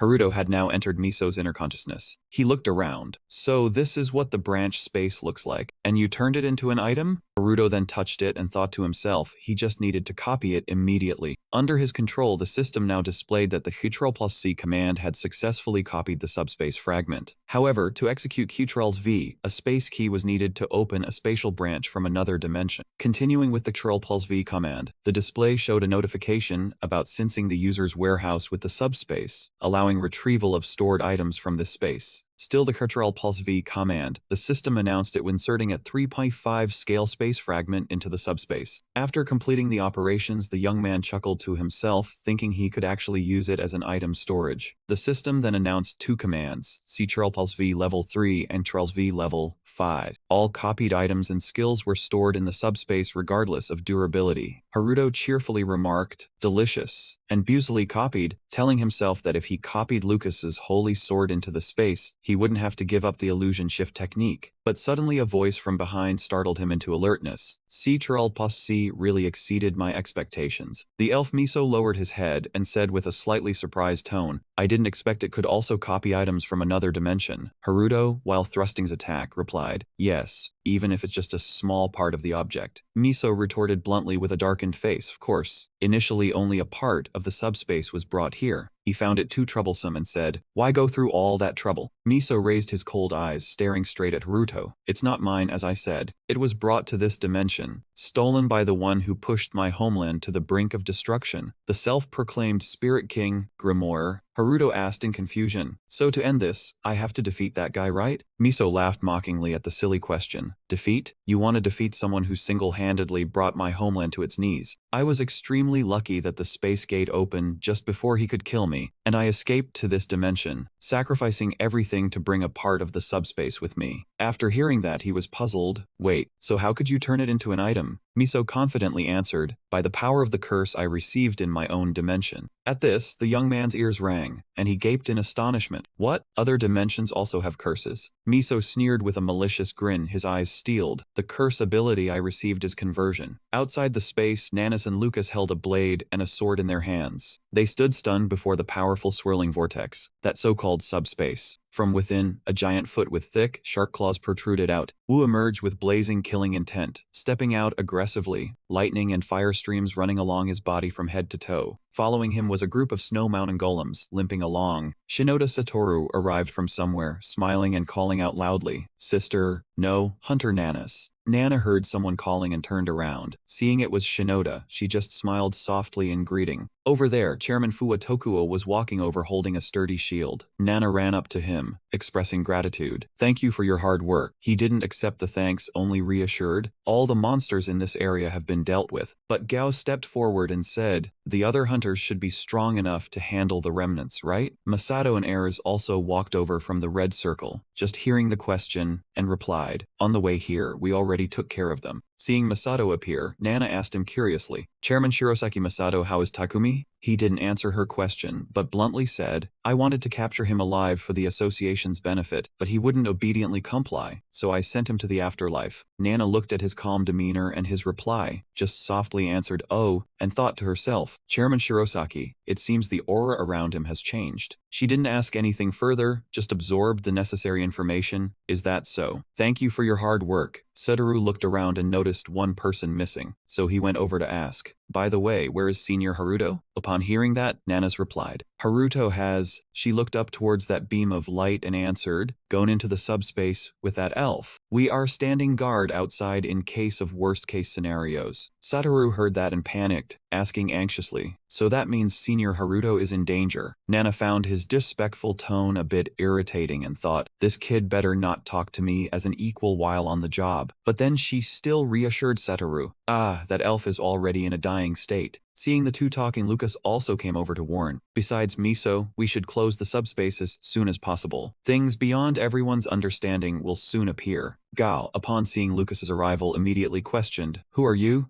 Gao looked at the sword he was holding, that holy sword, and asked, "From the Cooper family. Were you sent here to reinforce?" Nana Slin refuted, "No, he is Miso's accomplice." Gao heard that and opened his mouth in disbelief. "What?" Seeing Lucas not reacting, Gao immediately grabbed him by the collar in shock. Gao lifted Lucas up and threatened, "What reason would a member of a noble family have to cooperate with Miso? How are you going to take responsibility?" Master Gao asked angrily, but Lucas immediately said, "I will also go inside. I have decided to take responsibility, so please let me go." A red flame appeared in Gao's eyes as he stared intently at him. A roar rang out without mercy, slamming Lucas straight into the ground. Gao turned his back, ignoring him, confidently saying, "Do whatever you want, but when this is over, I will hold you and your family accountable. I swear on the honor of the Midas Guild." Lucas heard Gao's firm declaration and said nothing, only thinking to himself, "Even so, that's only if he survives." Then suddenly he sprinted off somewhere with an extremely tense expression. If that thing steps out of the space, it's ruined. He has to close it before that happens. Inside the subspace, Haruto still hadn't recovered from his shock, so the curse also existed in another dimension. Miso, with a vicious expression, propped himself up on the ground, his whole body emitting a green glow. "When I found out, I was shocked too. However, I realized I can't absorb curses from the cursed beings in this dimension, at least not through conversion." I then told Haruto, "But if it's your Kong Z, maybe I could even copy curses from another dimension." Haruto's face darkened, and he coldly stared at Miso before asking, "So you did all this just to steal my Kong Z?" Miso smiled mysteriously and added, "Lord Michael will kill you and take the Kong Z himself. If I open the space gate and link it to the home planet, then the Grimoire will definitely come to Earth." Miso, carrying years of hatred, angrily said, "If it weren't for Johnny, Sihara, and Tomoka, I would have succeeded 15 years ago." Haruto heard Miso's words and scornfully replied, "But in the end, you failed again. Are you sure it's okay telling me all this?" Miso laughed loudly and answered, "You're going to die anyway." His eyes widened and he grinned mockingly. "Even if I die here, the plan remains the same. What can you do to stop it?" Before he finished speaking, Miso suddenly transformed into a vicious monster. He continued attacking Haruto, forcing him to only defend with his hands. He panicked, his face drenched in sweat, looking up in disbelief at the scene before him. It was a monster with razor-sharp teeth like blades. The sight would terrify anyone who saw it. Haruto knelt on the ground, terrified, his face darkening. He guessed it was a flow star. How could something like that exist in a subspace? Wait, was it sealed in here? The dragon raised its massive claws, frantically closing in on Haruto. He couldn't believe it, thinking, "This is horrifying. Are they planning to release it into Tokyo?" At that moment, his face was covered in sweat, and he muttered to himself, "No way. If this thing gets free, we're done for." The monster looked at him with hunger. Haruto, frightened, ran with all his might, not daring to look back. But he kept running and searching, finding no exit, getting frustrated. "Damn it, where's the way out?" The monster howled and growled. Suddenly, someone rushed in from somewhere. That person charged forward and launched an attack on the monster. Haruto stared in shock and curiosity at the flash of light. As it cleared, he realized it was Lucas. He parried with his sword and turned his head to urge Haruto. "Have you copied the subspace? That's the dragon Miso imprisoned here. If the subspace collapses, it'll harm the holy sword. I'll hold it off. You go out and close the subspace." Haruto listened and ran, but how was he supposed to do that? He looked back worriedly and asked, "What about you?" The dragon then let out an enormous roar, directly. Then it counterattacked, flinging Lucas far away. The sword in his hand flew out of reach. Haruto witnessed the chaos, frowning slightly as he looked at the sword. Seeing Lucas at a disadvantage, the dragon spread its wings, eyes blazing with fire, and swooped toward him. Everything was in turmoil. Lucas lay unconscious in pain on the ground, and the dragon was about to seize the sword. Haruto's face hardened in anger, thinking, "It's time for real combat." Suddenly the system displayed, "Can Tronkong V use giant spider silk?" Time rewound to 10 minutes earlier. Nana stood before the system panel. The system repeatedly displayed the same content, notifying that she had received 50 experience points. Nana placed her hand on the system panel, muttering normally, "A high-level hunter like me wouldn't get experience points from defeating a monster of this level. That elf must be dead." Miso cursed angrily. "They treat me like a monster." She thought to herself, she went mad from being treated like a monster, but since she came from another dimension, Earth saw her as nothing more than a monster. The system showed specific information. Miso ELF level 354 has been eliminated. Contribution 75%. Experience points 200. At this moment, Mo walked over to Satoru and asked him, "Mo, are you okay?" Mo asked back worriedly, "What about him, Hunter Sano?" He looked toward the subspace gate and answered, "He's still inside." Suddenly, a strange light emanated from the subspace, startling the people outside. At the subspace gate, Lucas and Sano were blasted out. Holding the rope in his hand, Sano wrapped it tightly around Lucas's body and tied it to the sword. The onlookers outside couldn't help but panic. A feeling of fear and shock overwhelmed him. The scene turned chaotic, with the ground shattering around both of them. Both of them crashed heavily onto the ground. Satoru saw that, extremely worried, and shouted with his mouth agape, "Senor Haruto." Still not of danger, he warned. "Everyone, fall back," then ran toward the subspace door, trying to close it. The system displayed, "Skill Forbidden Pillar plus V is closing the dark spirit space." He exerted all his strength, trying to close the door, telling himself, "I can do it, close." Finally, the door closed, the light slowly shrinking and gradually fading, leaving only the last faint rays slipping through the crack. Gao looked at the scene, not understanding what he was planning, and asked curiously, "Is he really closing the subspace?" When the subspace door shut, he breathed a sigh of relief. Done, it's closed. But suddenly, the system displayed a red warning screen. "Forbidden Pillar returning. Because a force from within the subspace cannot be closed. To protect integrity, the subspace will be reopened." At that moment, Haruto stood frozen, eyes wide, breathing rapidly, panicking. "What? Wait!" Before he could recover, the subspace door slowly opened again, dim light seeping through from inside, spreading mysteriously. The monster with a colossal body, bulging veins, scales hard as stone, and eyes blazing red with hatred and a desire for destruction was trying to shove its head out. Its roar echoed violently, as if wanting to tear space apart. Everyone panicked. "Hey, what's going on? That's a dragon!" The dragon stuck a huge foot out of the space. When the foot touched the ground, it caused the earth to tremble violently. Seeing the situation was bad, someone yelled, "We have no chance against it. Run." Mo immediately realized that monster was a dragon. 15 years ago, a single dragon destroyed all of England. If it gets out here, we're doomed. Due to its immense force, the dragon seemed to release all the latent power in its body. His body was thrown back, causing him to fall to the ground again. He grew angry, a feeling of helplessness and regret overwhelming him. I missed the only chance to stop this disaster. Damn it, I was too slow. Just a little more and the dragon would escape the subspace. Haruto tried to stay calm and focused, telling himself he had to find a way to stop it. Then he slammed one hand down on the ground. The system announced Citro V, using branch of Iseso. Sure enough, it worked. The Iseso branch slowly began to glow and wrap around the dragon. The branches hindered its movement and actions. The onlookers couldn't believe their eyes. What the hell is this? The Iseso branches tightened around the dragon more and more. The branches seemed to come alive, intertwining as if controlled by an invisible force. They shot toward the dragon, multiplying, tripling, then covering and constricting it, not allowing it to move. Haruto let out a soft breath, a feeling of relief spreading in his chest. It's working. Satoru was in awe, cheering nonstop. Wow, Senior Haruto! But on Nanasa's side, she had a strange feeling. I don't sense any malicious aura from that thing, but she continued reasoning. It's similar to the skill Amiso used. Everyone praised. Amazing. Those branches actually stopped the dragon. Not only Nanas, but Mo also felt something was off. Isn't that dragon a monster? Yet just a branch could stop it like that? As expected, a real surprise. Everyone looked up in astonishment. The dragon had bitten through the branch, breaking free from its encirclement and gaining freedom. Its entire body revealed terrifying power, every muscle bulging like hard rocks. When it roared, its whole body shook with rage, spitting fire. Haruto was shocked, not expecting this, and looked at it. Damn, it's about to use fire breath. Everyone get back. At this moment, Fuho held up his shield, and a protective circle emanated around him. He said to everyone, "No time, get behind me." Over at Masato's side, he also shouted, "What about the rest of you?" He emitted a red circle that spread like a powerful wave, forming a solid barrier. The circle kept expanding for people to enter, each vortex siphoning all the surrounding energy, growing larger and larger. But just as everyone was hiding inside the protective circle, a cracking sound rang out like thunder. The dragon roared fiercely, its sharp fangs sinking into the branch, constricting it. It lifted its massive, twisted head, its bloodshot eyes filled with fury. Some people were still trembling in fear, unable to believe that a terrifying mystical creature stood right before their eyes. A girl said, "We're saved." The guy looked at the scene and asked, "This is..." The blue shield was protecting hundreds of people from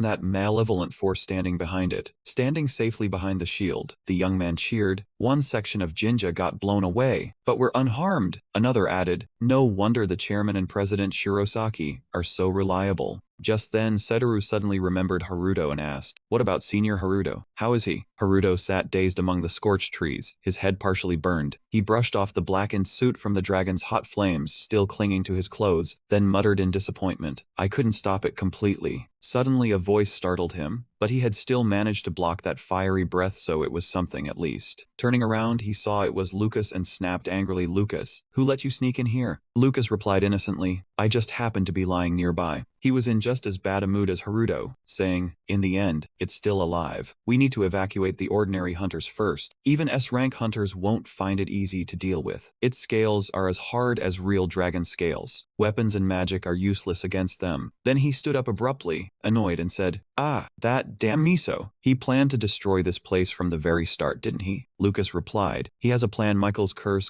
can wipe that thing out." Haruto didn't understand and asked blankly, "Michael, wipe it out?" Lucas explained, "He's the curse bearer who watches over us, and also the president of Starfield. Moreover, he's someone you should never cross paths with." Haruto recalled some memories, a gun, or something he had heard before, during the conversation of those mysterious black mask figures on the subway. "It's a dragon. Should we take it out now?" "No, not yet. Or maybe wait until the resonance of the space fragment weakens before acting." Elsewhere, Michael silently watched the space fragment floating in his hand. Miso hesitated and said, "I'll hand it over to you, Master Michael." He looked at the space fragment that kept glowing in his hand. He rested his chin on his hand and asked, "What are you planning?" Immediately, Miso knelt down and reported, "This way, you will be the only one who can open the space gate." Without waiting for Michael to ask further, Miso quickly analyzed, "I'm afraid Nishihara Tomoka did something to prevent that gate from being opened again. She tried to link this dimension with the dimension of love, because she discovered what I had done." Hearing Miso's explanation, which seemed reasonable, he replied, "All right, it's just part of the plan. Then he handed the space fragment to Miso. Miso bowed respectfully and took it, saying, "Thank you, sir." Then Miso presented him with a shimmering purple crystal and said, "And this is a protective stone passed down to the elves of our clan. When I die, it will glow and tell you who killed me."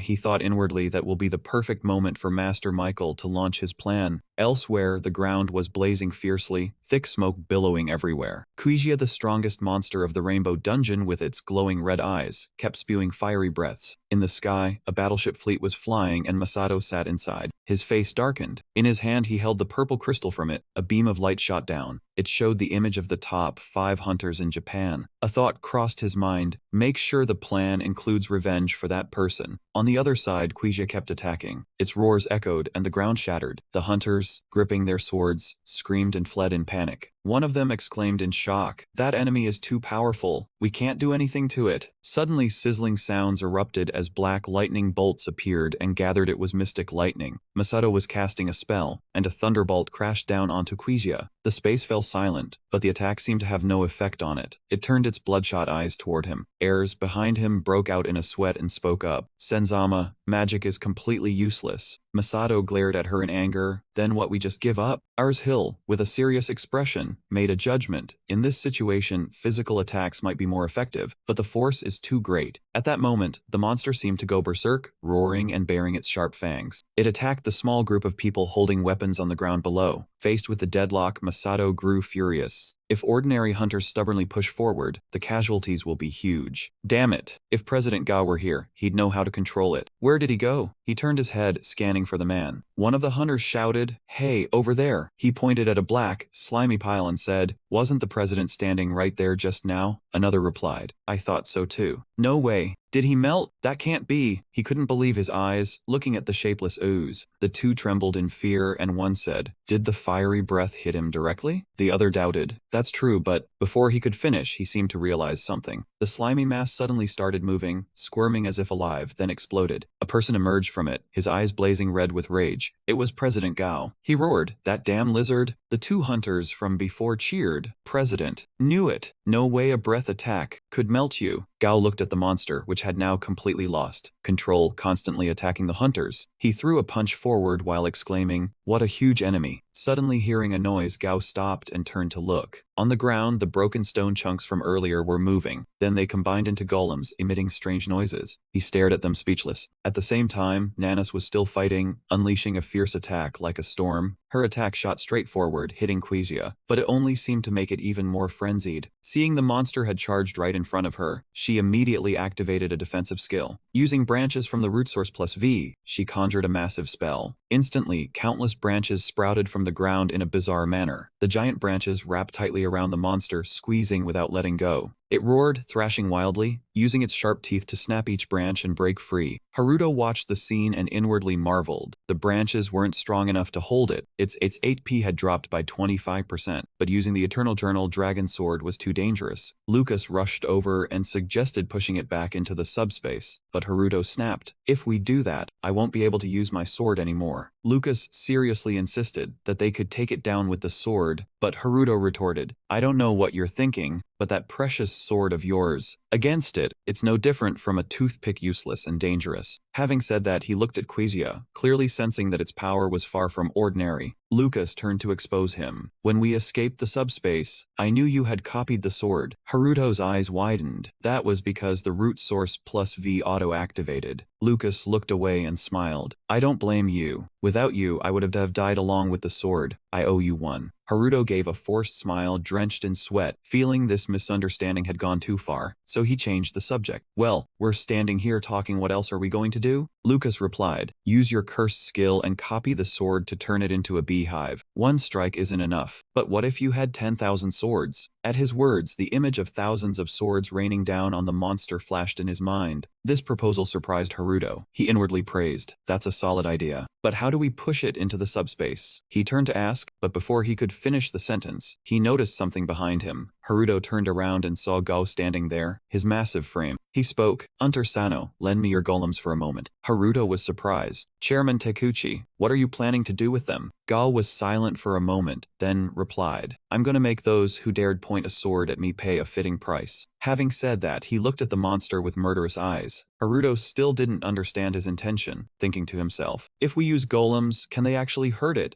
Ga clenched his fist and asserted, hurt it, not just hurt, I'll kill it. Haruto didn't question further, trusting his intent, and replied, understood, I'll open the subspace. Push that thing inside. Go leaned his massive frame down beside him. Alright, I also want to see how you'll do it. Save that for later, Haruto commanded. Hundreds of commands were executed, using the golem core to transform the root source plus V. Instantly, countless red stones appeared, and the shattered rocks beneath the ground began to move. They coalesced together, and in an instant, they created a horde of giant stone golems. Go struck the ground with a powerful blow, causing the earth to explode and rocks to fly everywhere. The airborne rocks formed a dense barrage. At the same time, the golems charged toward him, gathering into a formation. A giant stone entity emerged amidst the smoke and fire, towering. The sight left Haruto utterly amazed, his eyes wide open. The fiery battle between Gao and the iron monster raged on fiercely. Meanwhile, the snow mountain golems formed a circle, diligently gathering rocks. On this side, Gao prepared to use his massive arm to crush the iron skull, determined to take it down. The monster quickly detected his movement. It let out a roar and then dodged, moving nimbly.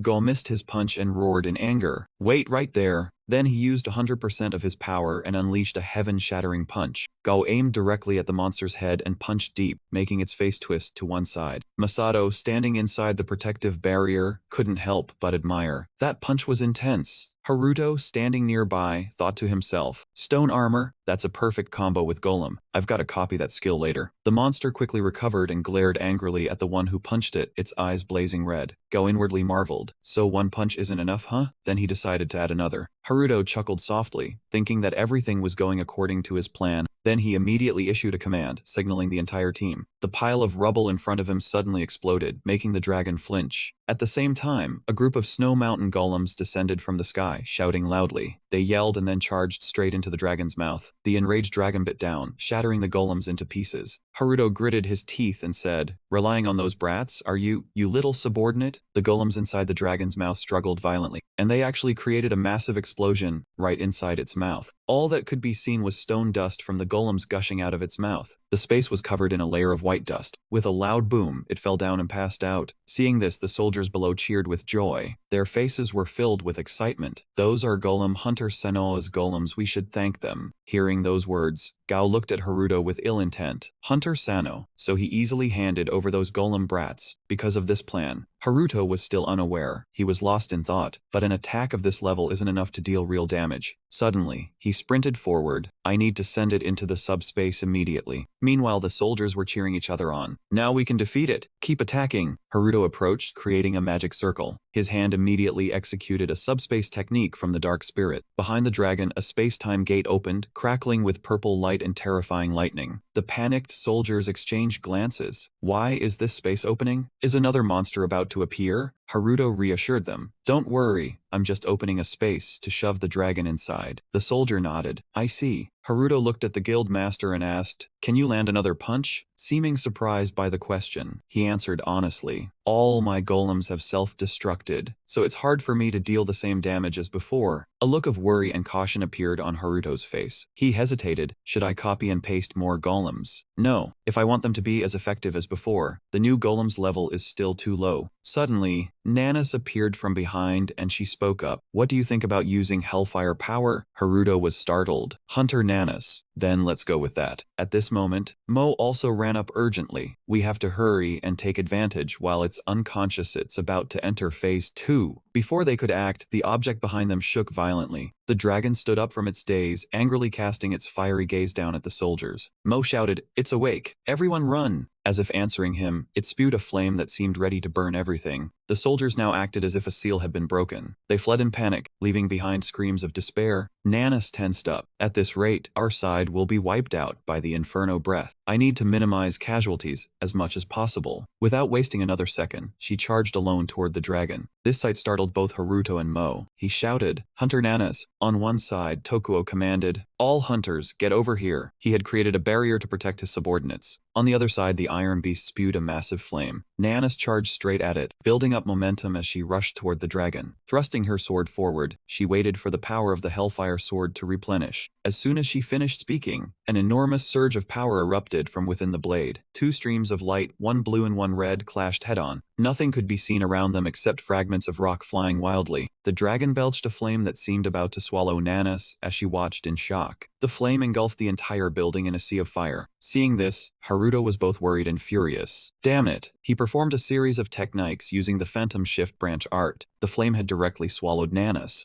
Haruto dashed inside, reaching out his hand to pull her. Hunter Nanas. The two were enclosed in a branch sphere, temporarily protected from the fire. The branch sphere fell out of the raging flames that burned fiercely outside. That sphere shot downward, narrowly saving both of them. Perhaps in pain, Nana held her arm and grunted softly. Haruto asked her with concern if she was okay. Nana looked at him worriedly. I'm fine, but the dance blade. Haruto reassured her. The dance blade is intact, not a single chip. Haruto heard his duplication system activating. It was copying Nana's voodoo. He thought to himself, I haven't even touched it directly, yet the giant spider web touching us can also copy it. He handed the blade back to Nana, and she took it and thanked him. She said to Haruto, but if it uses flaming breath again, we'll be finished. The two looked toward the monster that was frantically searching for its next target. At that moment, a decisive voice rang out. Now is the time. Haruto immediately used his skill, Object Severance. At that moment, the system was enveloping the monster. Haruto and Nana, panicked and surprised, witnessed the scene before them.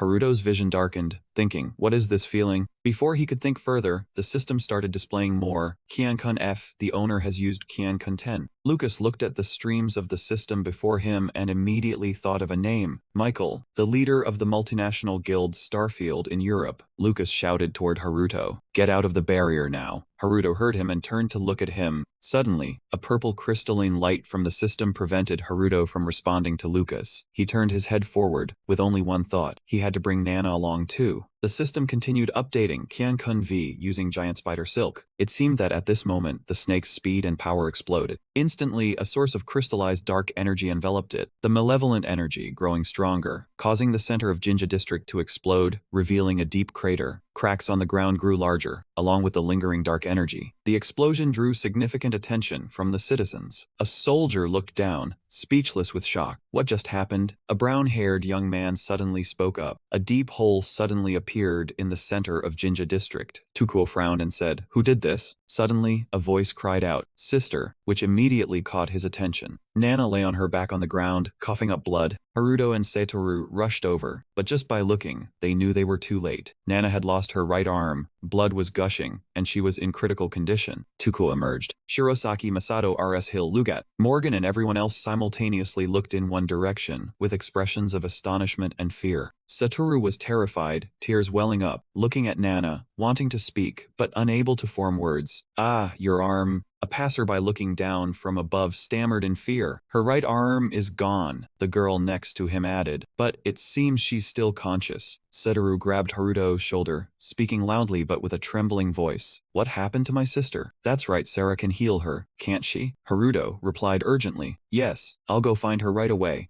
Haruto's voice softened, trembling as he said, I'm sorry, if I had gotten her out of the barrier sooner. At the same time, he used Nana's ability to cover her wound with a cloak. Her face clearly showed weakness and pain. As Haruto prepared to take Nana back, Satoru said loudly, Senor Haruto, please make sure my sister's arm is healed. Haruto replied, leave it to me. Then he vanished. Suddenly, a helicopter lifted off, creating a strong gust that scattered the remaining debris. Two teammates looked at the helicopter in confusion, asking each other, when did that helicopter get here? Reinforcements? The aircraft was descending lower. Gradually, a large emblem became clear, and everyone immediately recognized it. Hey, that emblem is the Starfield Guild. Michael stepped down from the helicopter, along with guild members wearing masks of red, white, green, blue, purple, and yellow, exuding an aura. Michael introduced himself. I am the leader of the Starfield Guild, Michael. He continued, we have come in response to your request for assistance. Michael looked at the remaining remnants and said, since this is an emergency, I need to act immediately. Then he saw the deep crater right in the center of the district and said, looks like the incident caused a minor loss. Gong stepped forward and said, what do you mean by minor loss? Michael looked at him and said with a laugh that it was a monster capable of destroying an entire country, so he stepped in. He told the chairman his attitude was a bit too much. Gao growled that one of their hunters lost his right arm from that attack. Michael sneered and said he swept away a massive monster like a dragon, so losing a petty hunter's arm was fair. Gao immediately exploded with rage. He stared at Michael with overwhelming pressure and said angrily, are you mocking me? Michael looked at him and taunted, this situation reminds me of a Japanese proverb, return good for evil, doesn't it? Seeing that, Tokuo quickly rushed over to mediate and asked for permission to speak. He spoke solemnly. Forgive my late introduction. Thank you for handling the dragon. I am Tokuo, chairman of the Japanese Hunters Association. Lucas shouted, why thank him at all? He stepped forward holding the Angelus rapier and said, he's the cause of all this trouble. Tokuo heard that and looked stunned. What do you mean? Lucas' face darkened as he said bluntly, Miso released those monsters, and he reports directly to this guy. Tokuo countered, but aren't you also a member of the Starfield Guild? We can't just take your word for it. Lucas denied it. Things are different now. He looked at Michael and said, I was thrown out without a second thought once I had no more value. Michael heard that naturally and gave an eerie smile. Lucas, you're spouting unnecessary nonsense. Is this really the time for chit-chat? Gao's aura was blazing. I don't trust Lucas's words, but I find Starfield suspicious too. So what's the deal? Explain yourself. Michael waved his hand. I have no reason to explain anything to you. Michael laughed arrogantly and said to him mysteriously, because you will all be wiped out by me. Michael then started using the Ctrl-A system command, selecting everything to delete. Meanwhile, on the other side, Haruto was trying to find a way back. He spotted an open door and said, this must be the place. Found it! The door immediately swung wide, revealing hospital rooms inside. He hurried over, thinking, I can move freely within the barrier thanks to the branch space. The door instantly brought him to the hospital room. Sarah was there treating a patient. She heard a noise, turned around, and was startled. The patient being treated was equally shocked. Haruto spoke urgently, Sarah, can you heal Hunter Nanas? Sarah looked at him with a startled expression. Her throat momentarily choked. Haruto used the system to assist Sarah, using the Kurovui command to clone infinite mana, repeating it countless times. Sarah began checking Nanas' wounds. Haruto asked her, she's lost a lot of blood. Will she be okay? Sarah looked at him and replied, if I get enough mana, she'll be fine. She immediately accessed the system. The Ctrl-Z command was restoring the target's arm. Suddenly, the entire system flashed a red alert, startling her. She looked at the red warning on the system and said, what's happening?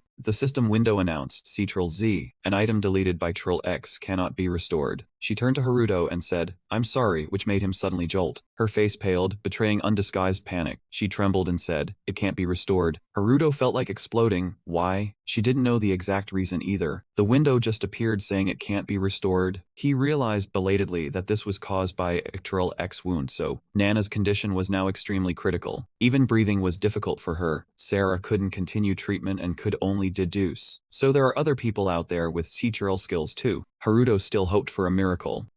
Can you try again? She thought it was impossible, but I believe retrying would just waste mana. He grit his teeth, feeling deeply frustrated and unwilling to accept it. He began analyzing how the Ctrl-X command worked. So anything erased by Ctrl-X cannot be restored. What if he used duplication magic? Ctrl-V to clone voodoo. He successfully executed the clone command and obtained voodoo. Sarah saw that and recognized it as Miss Nana's voodoo. Haruto explained, no, it's just a copy made before it was deleted. Hearing that, she thought there might still be a way. So you copied Hunter Nanas' arm? Though reluctant, he had to deny it. I can't clone any human other than myself. He continued trying to use the Ctrl-V command on the voodoo. As soon as the blade disintegrated and vanished, the system flashed a red warning. Container V, item deleted by Container X, cannot be pasted. Haruto thought he could counter the Container X command, but the harsh reality hit him. The copied item had disappeared without a trace. Frustrated and unwilling to accept it, he immediately copied 3 more Wu-Dao blades, and the copy command worked perfectly, producing 3 duplicates. However, when he tried the paste command, each blade disintegrated instantly, with the system repeatedly warning that Container V, deleted by Container X, cannot be pasted. Losing control of his emotions, he went berserk, issuing the copy command for the Wu-Dao 100 times, challenging the system. The energy surge nearly blew Sarah away as hundreds of Wu-View blades appeared simultaneously, but when he tried to paste, the system still showed red. This young man went insane, copying and pasting repeatedly, with the blades disappearing and reappearing in a chaotic scene. The patients in the hospital were bewildered, not understanding what he was doing. His actions caused the system to glitch and report errors continuously, but in the end, one blade was successfully copied and pasted. The system announced again, Container V encountered an unknown error. Items deleted by Container X can now be copied and pasted. Haruto calmly walked over and picked up the intact Wu-Dao blade. Drenched in sweat, he held the blade in his hand, his mood somewhat relaxed, thinking he just needed to give this to Nana when she woke up. Having successfully caused a system error, he turned and shouted, "Sarah, try again." She understood and immediately agreed. Elsewhere, the atmosphere buzzed with gossip about the arrow mark that suddenly appeared above everyone's head. One person asked, "What is this mark?" His friend fearfully speculated, "Is it a target indicator for an area attack?" Michael appeared with a contemptuous expression. "I guess you guys aren't that stupid after all." Suddenly, powerful bolts of lightning struck the ground around him. A large number of people appeared, surrounding Michael, and the energy grew denser by the moment. The system announced, "Container hat moves the target closer." A pressure source blew away bricks and stones, heading straight for him. Michael calmly used teleportation to lightly dodge the debris. From above, a powerful figure slowly descended, bringing with him continuous lightning strikes that blasted the ground. Earth and rocks flew everywhere, but Michael skillfully teleported to a safe spot. Masato appeared with a fierce expression and growled, "Area attacks are my specialty. I don't know what you're planning, but stop right now." Michael smirked upon hearing that. Shirosaki Masato of the Future Guild. Mystic Thunder is quite something after all. As soon as he finished speaking, without hesitation, he snapped his fingers. "I'll erase you first." Masato was completely taken aback, unable to react in time to the sudden attack. Black vortices began to appear, shooting toward him like bullets at terrifying speed. Masato hurriedly dodged, but the vortices quickly closed in on him. Finally, under the devastating impact, his limbs were completely severed. No one could withstand that overwhelming blow, and he quickly fell freely to the ground. The surrounding crowd gasped in horror, even Guildmaster Shirosaki Masato. "What kind of skill is that?" Gao saw this and exploded, roaring with fury. "Damn it!" He gathered his momentum and charged forward, throwing a punch straight at Michael. A loud sound erupted, and rocks and dirt were blown away like dust. Michael remained calm and unfazed, looking at Gao with a sinister smile. The protective barrier he created rendered the punch useless, and the stone armor arm easily shattered. Gao couldn't believe his eyes, staring in shock at the remains of his arm. Tokuo witnessed this in fear, his face turning pale. The stone armor could withstand a dragon's blow. Yet, Michael smugly cast a contemptuous look at the terrified crowd. "Don't get too shocked over such a trivial matter." He acted without hesitation. Ctrl X to delete the target right in front of him. A giant black vortex was launched, carrying a frightening power that made one's skin crawl. The vortex created a thick cloud of smoke, showing just how devastating its destructive force was. When the smoke cleared, a deep crater was revealed on the ground, the aftermath of the attack. Michael looked up, and before he could feel triumphant, he showed a flicker of surprise. He thought Gao had been obliterated, but Tokuo timely created a giant shield to protect him. Though shaken, Gao still shot off his mouth. "Get out of the way." Old man Tokuo used considerable effort to block. "That skill is no ordinary one. I can block it." But at that moment, the shield, though thought to be as hard as steel, began to crack. "The giant shield is cracking." Even so, he was truly terrified by his power. Michael became even more smug and taunted. "It cannot be destroyed by any weapon or skill. Against a shield made from the bones of a legendary ancient monster, the giant shield lives up to its name." Tokuo was panicked but tried to stay calm and persuade. "If you know that, then stop attacking. Guildmaster Michael, your actions are going too far. If the International Hunters Association finds out, your guild will be destroyed." He completely ignored that, continuing to use a special technique. Then what if there are no witnesses or evidence? Michael clearly planned to destroy the giant shield. He used Container A's limited search to select everything. He locked onto the targets, scattered across the shield. Finally, he issued the command, Ctrl X to delete all selected targets. A series of vortices were unleashed, zipping toward the predetermined positions. Ear-splitting explosions rang out violently as Tokuo struggled to withstand them. Michael didn't want to give Gao a chance to survive, so he swung his arm and unleashed a decisive strike to see how long Gao could hold on. His system activated the Ctrl X skill again, deleting all selected targets. The non-stop consecutive attacks created violent tremors throughout the area. The shield could no longer withstand the pressure and began to crack into large pieces. Tokuo stood helplessly watching, unable to do anything but stare as the giant shield disintegrated. The giant shield was completely destroyed, leaving no barrier, and the vortex quickly shot straight toward him. Caught too off guard, Tokuo couldn't react, but Gao quickly grabbed him and pulled him backward. Gao threw Tokuo behind him, deciding to use his own body as a shield against the pressure of the black vortex. Tokuo tried to steady himself after the dizziness, but the shield had shattered into pieces, losing its shape. When he regained his composure, he was extremely worried about Gao, not knowing if he was okay. Gao had now collapsed, the upper half of his body completely shattered, blood and gore everywhere. Michael stepped forward and taunted, "What a disgrace that a top 5 hunter in the world ends up like this." Unexpectedly, Gao's fighting spirit was still fierce. He struggled to say, "You think you've won already?" Even though his body was blown to pieces, everyone saw Gao's condition and worried, their faces showing clear helplessness. Gao said with difficulty, "This stone armor hasn't broken yet," but the stone layer on his body was crumbling into pieces and falling to the ground. The stone armor of Chairman Midas suddenly recovered. His body stood towering before Michael, huge from absorbing the surrounding rocks. This was his ultimate technique. Gao threw a punch toward Michael, but he remained standing still without moving. Just as the stone-armored fist was about to hit his face, Michael finally began to activate his skill. In the blink of an eye, the ground exploded, sending rocks flying everywhere. The system displayed a notification to Michael, Ctrl X, delete target. Michael appeared behind Gao, pointed his hand at his arm, and unleashed a cosmic black hole to shatter it. Gao's stone-armored arm was affected by the dark power and instantly shattered. Although the stone armor would become unstable over time in battle, it defeated opponents because rocks were unlimited. Gao immediately gathered stones to regenerate a new arm. As soon as it recovered, Michael used his dark skill to destroy it again instantly. Seeing that Gao still persisted in regenerating the shattered arm, rocks flew everywhere in the battle. Michael looked at Gao and said, "An eternal golem, truly worthy of being ranked 5th in the world." The stone arm of Chairman Midas recovered. He swung a punch at Michael and shouted, "Too noisy, shut up." Gao charged forward, using his giant body to attack Michael. He intended to grab Michael with his huge hand, but Michael had already assumed a ready stance. In Miko's eyes flashed a sharp glint. He furrowed his brows and said, "But where do I stand?" Michael immediately activated Ctrl X, and the system displayed Ctrl X, delete target. Another black hole appeared, destroying Gao's petrified arm. Gao looked at him with a sharp gaze. Another useless move. Immediately after, his arm slowly regenerated, with the stones connecting together through red lightning bolts. Michael continuously used the delete skill, causing countless black holes to appear before the stone armor's chest. Gao's face and chest area were instantly deleted. He swung his fist down to the ground and exclaimed, "There." Michael again deleted a part of Gao's arm, but with the stone armor, Gao quickly regenerated the arm. Michael refused to back down and continued deleting. Neither gave in to the other. This time was completely different. Gao's entire stone armor vanished, leaving only small dust particles floating in the air. The broken stone slowly fell through the air. Gao again restored his stone armor form, and at that moment he seemed to realize something. Michael saw that and smirked slightly. "Finally figured it out, huh? You've gotten quite smaller, haven't you?" Gao's stone armor body was now smaller than before. Michael knelt on one knee, picked up a piece of rubble, and said, "Because there's no longer enough stone to maintain that giant body." He held out his hand and a purple space gate appeared. He continued, "I use this to teleport all the stones away." Michael slowly stood up, looked at Gao with a provocative gaze, and smirked. "And I myself will erase your existence." Upon hearing that, Gao lost control of his anger and shouted, "Shut up." He charged at Michael while thinking, with an abundant supply of stones, expansion would provide infinite power. That's why he wasn't afraid of the dragon. But what if Michael wiped out all the stones that old man Gao needed? Impossible. How could this young man possess such a terrifying skill? Who is he? Master Gao lunged forward to attack, and Michael immediately raised his hand, surrounded by a stream of dark power. Instantly one of Gao's arms exploded, leaving him stunned. Michael then summoned countless cosmic black holes with his skill and declared firmly, "It's over." As soon as he finished speaking, he launched a strike directly at the old man's stone armor body, causing it to explode. Gao's stone armor shattered, and the broken head revealed his real body inside. The stone armor continued to crumble, exposing the old man's face, which was bleeding profusely. Immediately after, Gao's body crashed to the ground, and Michael simply stood there observing. Several guild members witnessed the horrifying scene speechless. One man, pale-faced, stammered, "Guildmaster Gao has..." Michael turned around, spread his arms wide, and stepped forward asking, "Is there anyone else who wants to fight me?" Before he could bask in his triumph, a voice rang out, drawing everyone's attention. "I'm still here." Oresco, while unleashing her power, declared loudly, "President of the International Hunters Association, Michael." As the head of the research team, she was now floating in midair, raising one hand to create a massive block of ice with tremendous power. Standing in the sky, she clearly declared to Michael, "I will punish you." The guild master of the future guild, lying on the ground, realized. "So this is why you made that request, huh?"